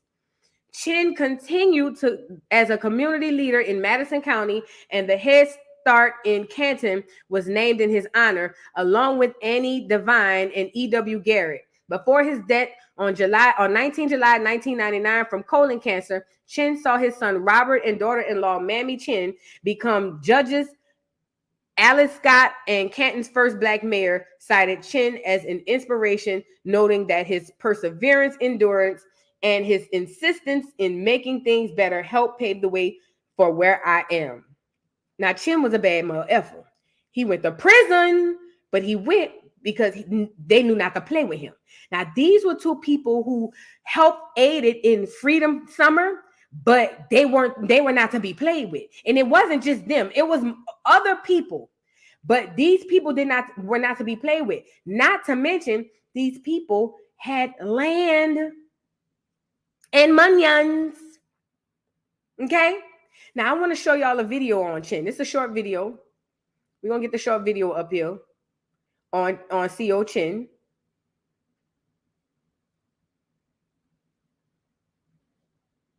Hold on. Let me go on YouTube and watch it.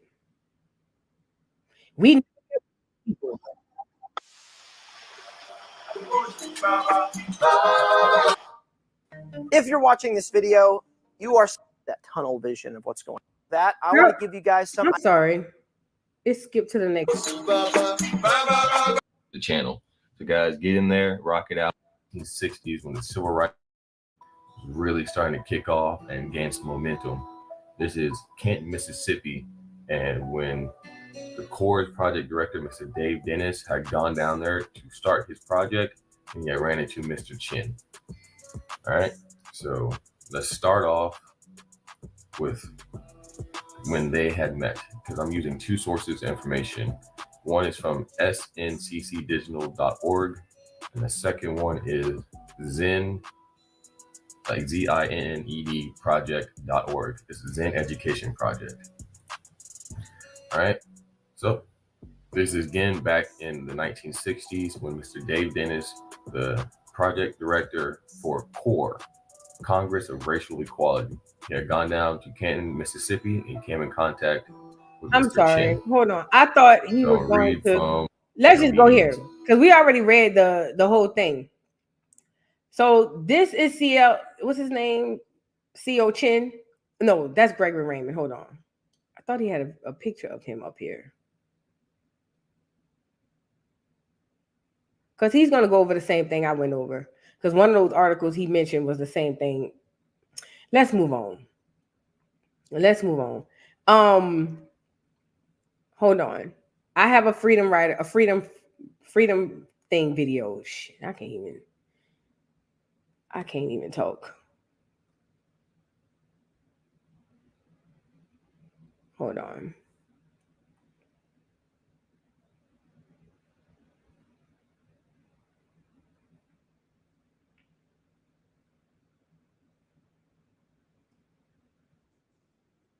Sorry, y'all.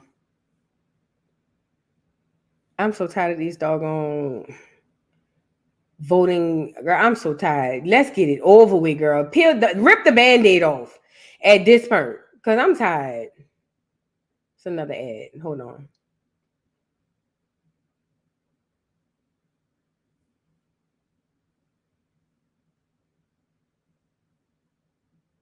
Forces to launch a nonviolent effort to desegregate Mississippi's political system. And if you like stories like this, you can find more stories like this at whatmikehistory.com. Also, if you like to support the channel, you can do so by Buy Me Coffee and Patreon page in the description below. Please give us 5 stars on Apple Podcasts and support the YouTube channel. But without further ado, let's get started. During a period between 1890 and 1910, Southern states effectively disenfranchised African Americans. This was accomplished by passing state constitutional amendments and other laws to impose financial costs, literacy tests, and residency requirements on voter registration. These practices were upheld by the United States Supreme Court, and even when they were overruled, states would create new methods to exclude Americans, such as grandfather clauses and white primaries. They maintained this exclusion of blacks from the political system well into the 1960s.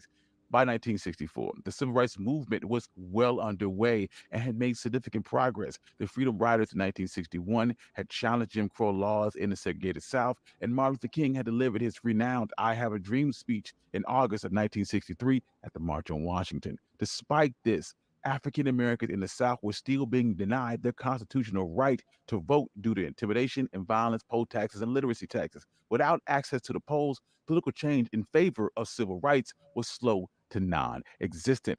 This bleak reality, it became apparent that a broader strategy would be required to dismantle this systemic prejudice. Consequently, the Council of Federated Organizations was established in 1962. This was an amalgamation of the 4 major civil rights groups: the NAACP, the Southern Christian Leadership Conference, the Student Nonviolent Coordinating Committee, and the Congress for Racial Equality. And this marked a major shift in the civil rights movement, transforming it from a set of individual battles to a statewide strategy. The Council for Federated Organizations' primary goal was to confront voting discrimination. Its larger mission included eliminating political, economic, and social disparities through nonviolent means. They believed that a multifaceted civil rights organizational campaign involving voter registration, education, and community, Mississippi was then chosen as the site for the Freedom Summer Project because of its historically low levels of African American voter registration. At that time, Mississippi's voter registration process required African Americans to fill out a 21-question form and answer a question about one of the 285 sections of the state constitution to satisfy white registers. And registrars would still often rule against African American applicants, denying them the right to register. And by 1962, less than 7% of the state's eligible black voters were registered to vote.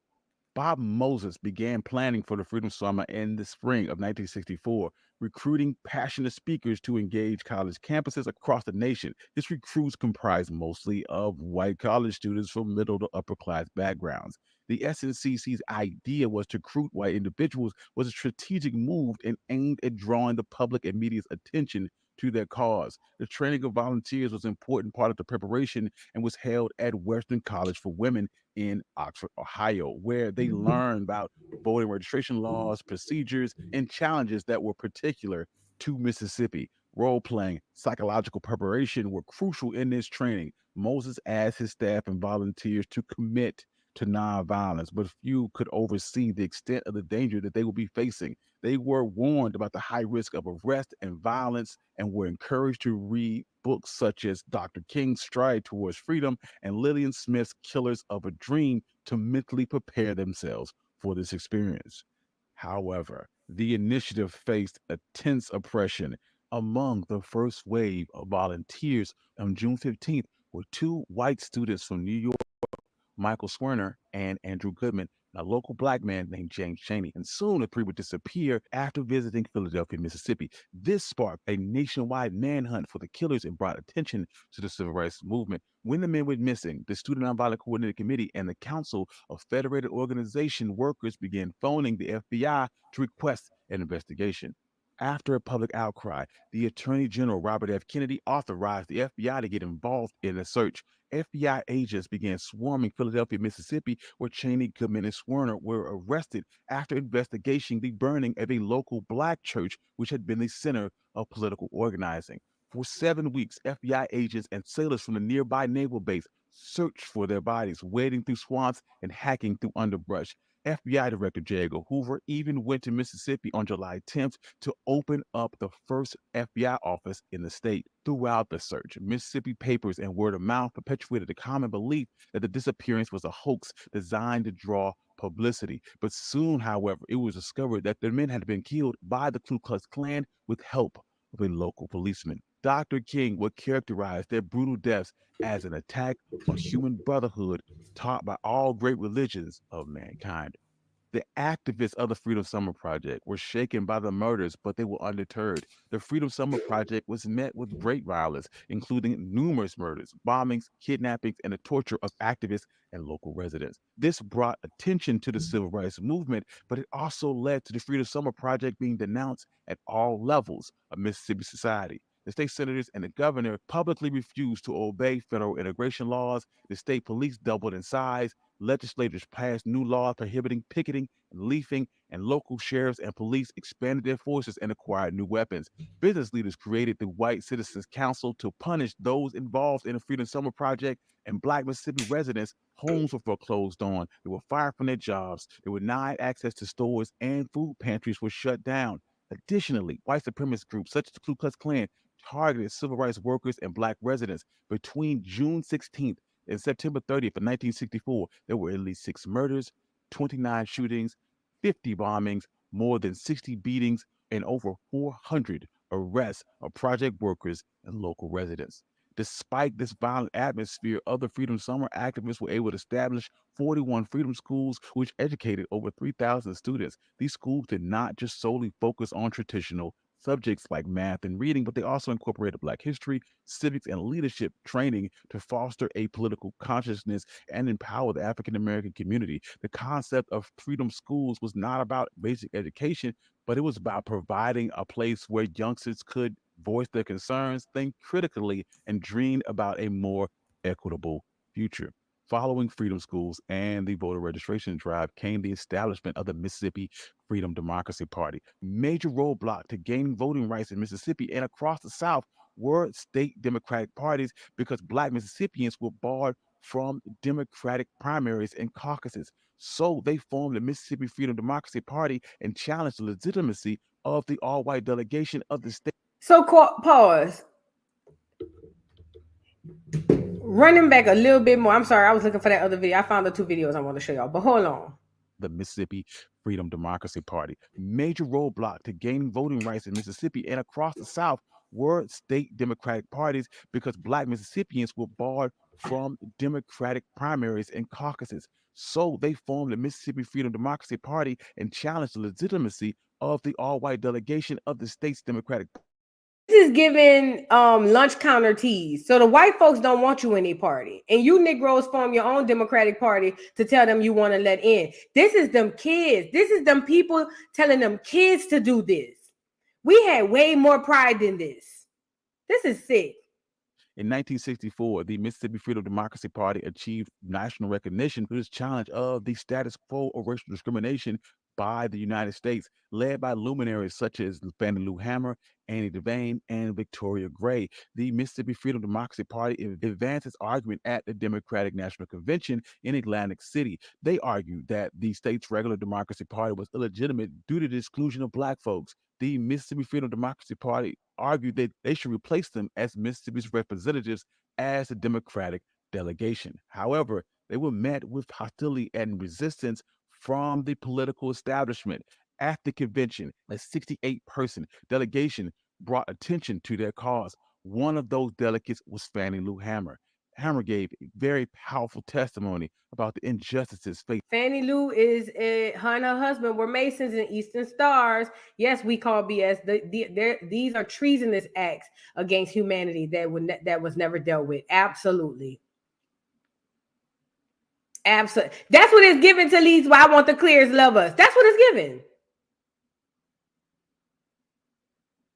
12 Brothers says caucus, a noun in some United States, a meeting at which local members of a political party register their preference among candidates running for office or select delegates to attend a convention.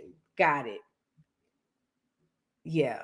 I see why the adults wasn't falling for this. It was only the kids. I see why. Because you'll be a new age fool to be running around here trying to be up under these people and they don't want you around there and you don't want to be around there neither.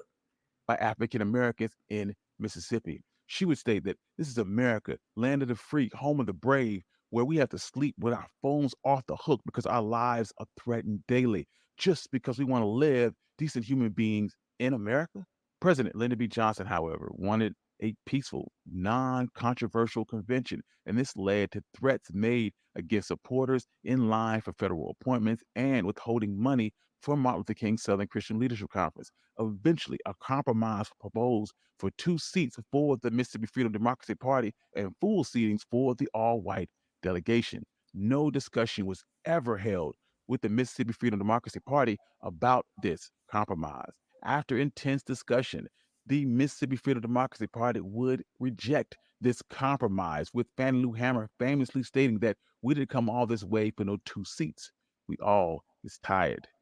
This challenge, despite not succeeding, was an historic confrontation of the deeply rooted racism and the United States political system and resonated these borders. The exposure they brought to the racial discrimination ingrained within the political system played a pivotal role in the passing of the Civil Rights Act, calling for an end of racial segregation, and it was undoubtedly a major victory sparked by their struggle.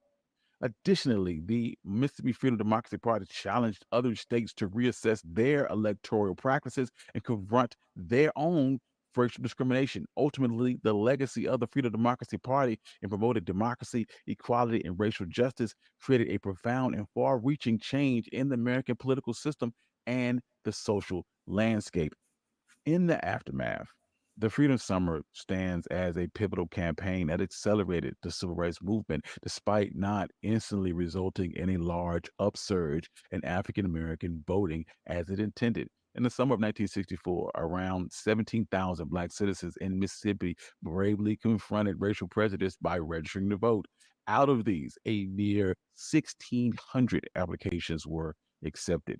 The objective of the Freedom Summer would have to extend beyond simple voter registration and including injecting diversity into Mississippi's deeply segregated political system.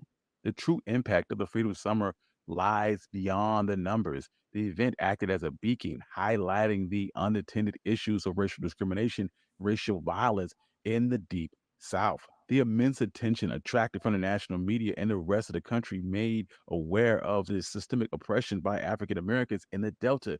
This attention compelled Lyndon B. Johnson and Congress to act and eventually led to the Civil Rights Act 1964 and the Voting Rights Act 1965.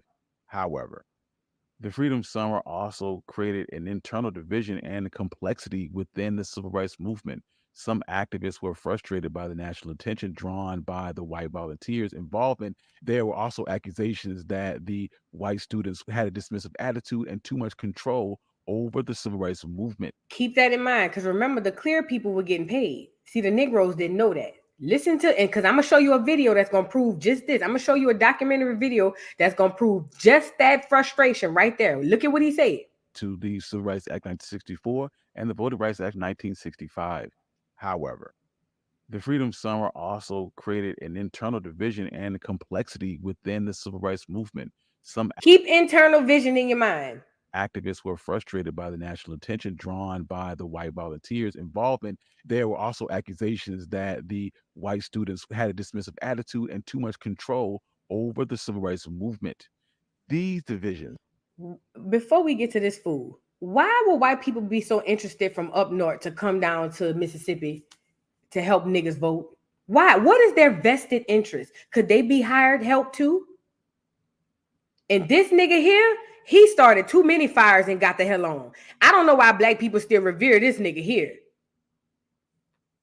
Coupled with the discontentment of white student involvement, gave rise to more militant factions, which led to a demand for more Black power-centered organizations. Thank you. I'm your host, Country Boy. Let me show you. I found a documentary, y'all. John Lewis saying that when he met Martin Luther King, his mama told him, boy, don't you go messing with them. We're going to lose our land. And I done read you two people that had acres and acres of land. A lot of us had land. Not all of us, but a lot of us had land. Check it out. University. And I heard her. I met her. Tell my Rosa Parks. And Dr. King later heard through one of my teachers that I was in Nashville studying. So Martin Luther King Jr. got back in touch with me and told me when I was home for spring break to come and see him. So in March of 1958, by this time I'm 18 years old, I boarded a bus. I traveled from Troy to Montgomery. And a young lawyer by the name of Fred Gray, who was a lawyer for Rosa Parks, for Dr. King, and the people involved in the Montgomery bus boycott, met me at the Greyhound bus station and drove me to the First Baptist Church in downtown Montgomery, pastored by the Reverend Ralph Abernathy, and ushered me into the pastor's study. I saw Martin Luther King Jr. and Ralph Abernathy standing behind a desk. I was so scared, I didn't know what to say or what to do. And Dr. King said, are you the boy from Troy? Are you John Lewis? And I said, Dr. King, I am John Robert Lewis, but he still called me the boy from Troy. And he said, you know, if you want to go to Troy State College, we will support you. We may have to sue the state of Alabama.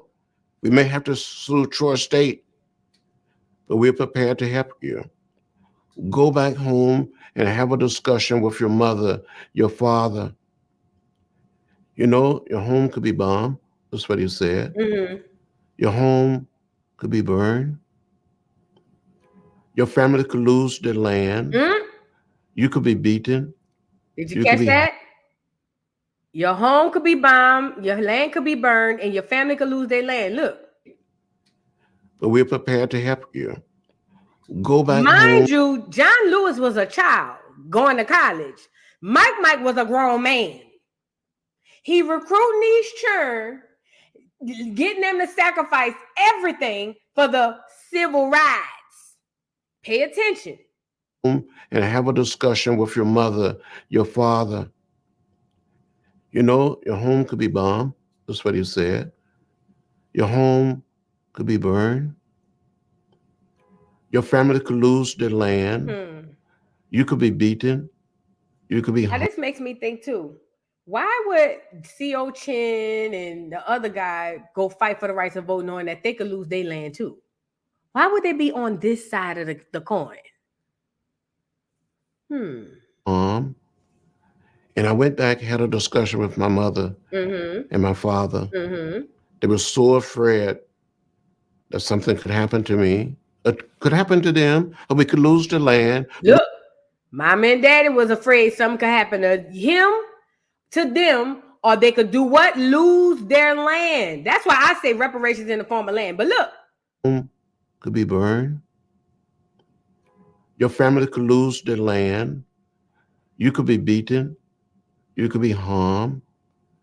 And I went back, had a discussion with my mother and my father. They were so afraid that something could happen to me, could happen to them, or we could lose the land, lose the farm. So they didn't want to have anything to do with my attempting to enroll at the school. The grown folks wasn't on this. The grown folks wasn't on that bull. The grown folks was looking at this man intimidate and have these young children think that he onto something, and he literally used these unsuspecting kids to usher in all of this nonsense. That's literally what this was. All of them used all of these babies to usher in this nonsense. They kids, they 18, 19, some of them in high school and middle school. They don't know no better. They coming out their mama house. Martin told you could lose the land. Your mama and them said, we don't want nothing to do with this. We can lose our happen to you, something that happened to us. We don't want to lose our land. And just like that, they used our children to usher in exactly where we are today. Let me show you this. Hold on. Is it this one? Yeah, I think it's this one. Now let me show you, hold on, what in real time what was happening over there in Mississippi. We've seen some of this before. There was imminent danger of a riot, mobs, unlawful assembly, and breach of the peace. The Guard Commander, Adjutant General Walter Johnson, told newsmen at the National Guard Armory in Natchez this morning that the troops ordered into service last night by Governor Johnson were not in the city to supersede civil authority, but to ensure law and order.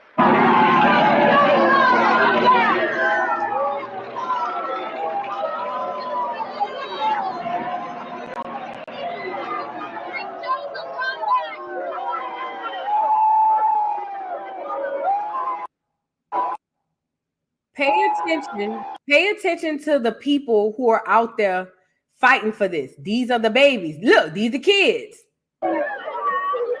When I got on the scene that morning, the Freedom Democrat Party kid was trying to get the people away from Ellis and was trying to march to the courthouse right then. Look at the clear woman. She was probably on payroll. Yeah. I'm going to read everything on here. I'm not going to say anything else but what's on here. Now, this dude is trying to do something opposite of what the NAACP and he's trying to head a grassroots movement. And remember, part of that, they said the grassroots didn't like the fact that these people were here because they were bringing too much attention. They were making this a national thing. They would rather handle it just where it was. Now, he's trying to do a grassroots movement in the NAACP along with Charles Egbers, which is Medgar Evers' brother, is over there having an issue with this. Check it out. It was submitted by the people of Natchez 1 week ago. Okay. It says a declaration of the Negro citizens of Natchez, Mississippi. The United States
Can y'all hear me? I'm back, y'all. My bad.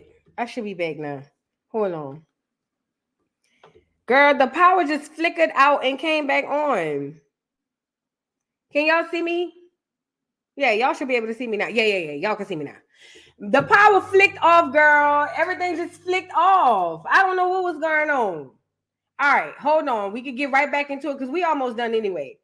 Yeah, the power flicked off and then the internet flicked off, so I had to wait for it to reboot. All right, hold on. We almost done.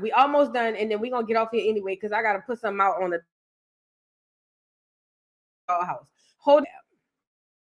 Okay, let's get to it because it did stop right where we were. And we're almost done. I'm just showing y'all in real time what was happening. Check it out. I've been told by Ms. Dory Ladner has rejected every one of these demands. Rejected every one. See, everyone that you submitted, they've been rejected. They say, no, you don't count. That's what they say.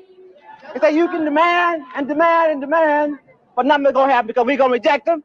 We're going to keep the Ku Klux Klan, the headquarters right there, and we're going to bomb Metcalf again and any other person who puts his mouth up. Now, the question is, do you think that these demands should be resubmitted today by way of a march to the city council? Okay.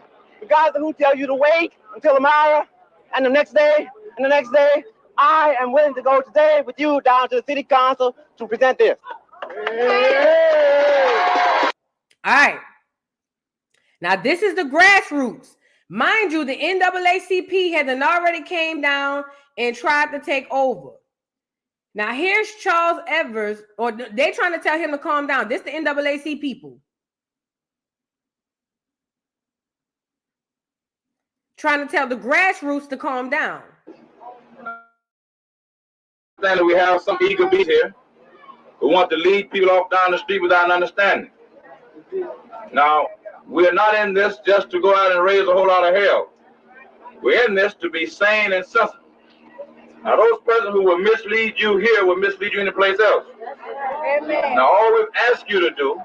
He's talking about the people misleading them here. Y'all misleading the people.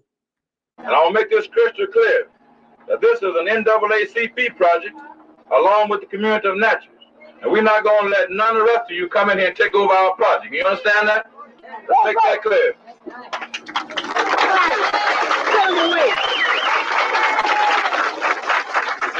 Look at the frustration on the people. Because y'all have us under the pretense that we're going to fight for these rights. And every time them people deny us, y'all keep saying, wait and pray on it. Wait and pray on it. These were the rebellious kids who were just like, we don't even need y'all down here. But it was split too because they had people who were for the NAACP. Hold on. I want to show y'all something else. Hold on. Because the people were really upset about this. Hold on. Let me show you. I want to make that clear. Now, if there are any of you people who come in here just to stir up trouble, hit the streets now. You're so bad and want to do so much. Go ahead on. Right. Go ahead on. Right. Now, go ahead. Go ahead.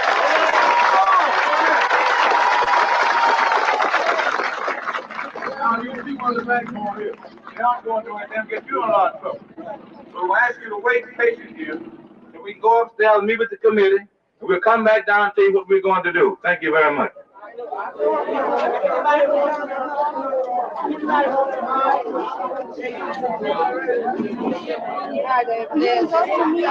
Contemplating marching to the White House Cafe. How are you doing? Not to the coffee?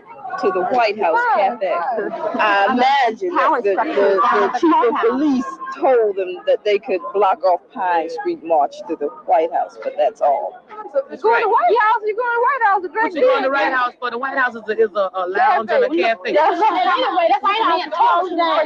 We're not going to the White House in Washington, D.C., honey. They were talking about going to the one on East Woodlawn, but we're not going there. If we go anywhere, we go to the courthouse. That's right. Where Mayor Knox is. All right. The moon was to create some kind of. Listen, the reason I want to show y'all this is because I've noticed with history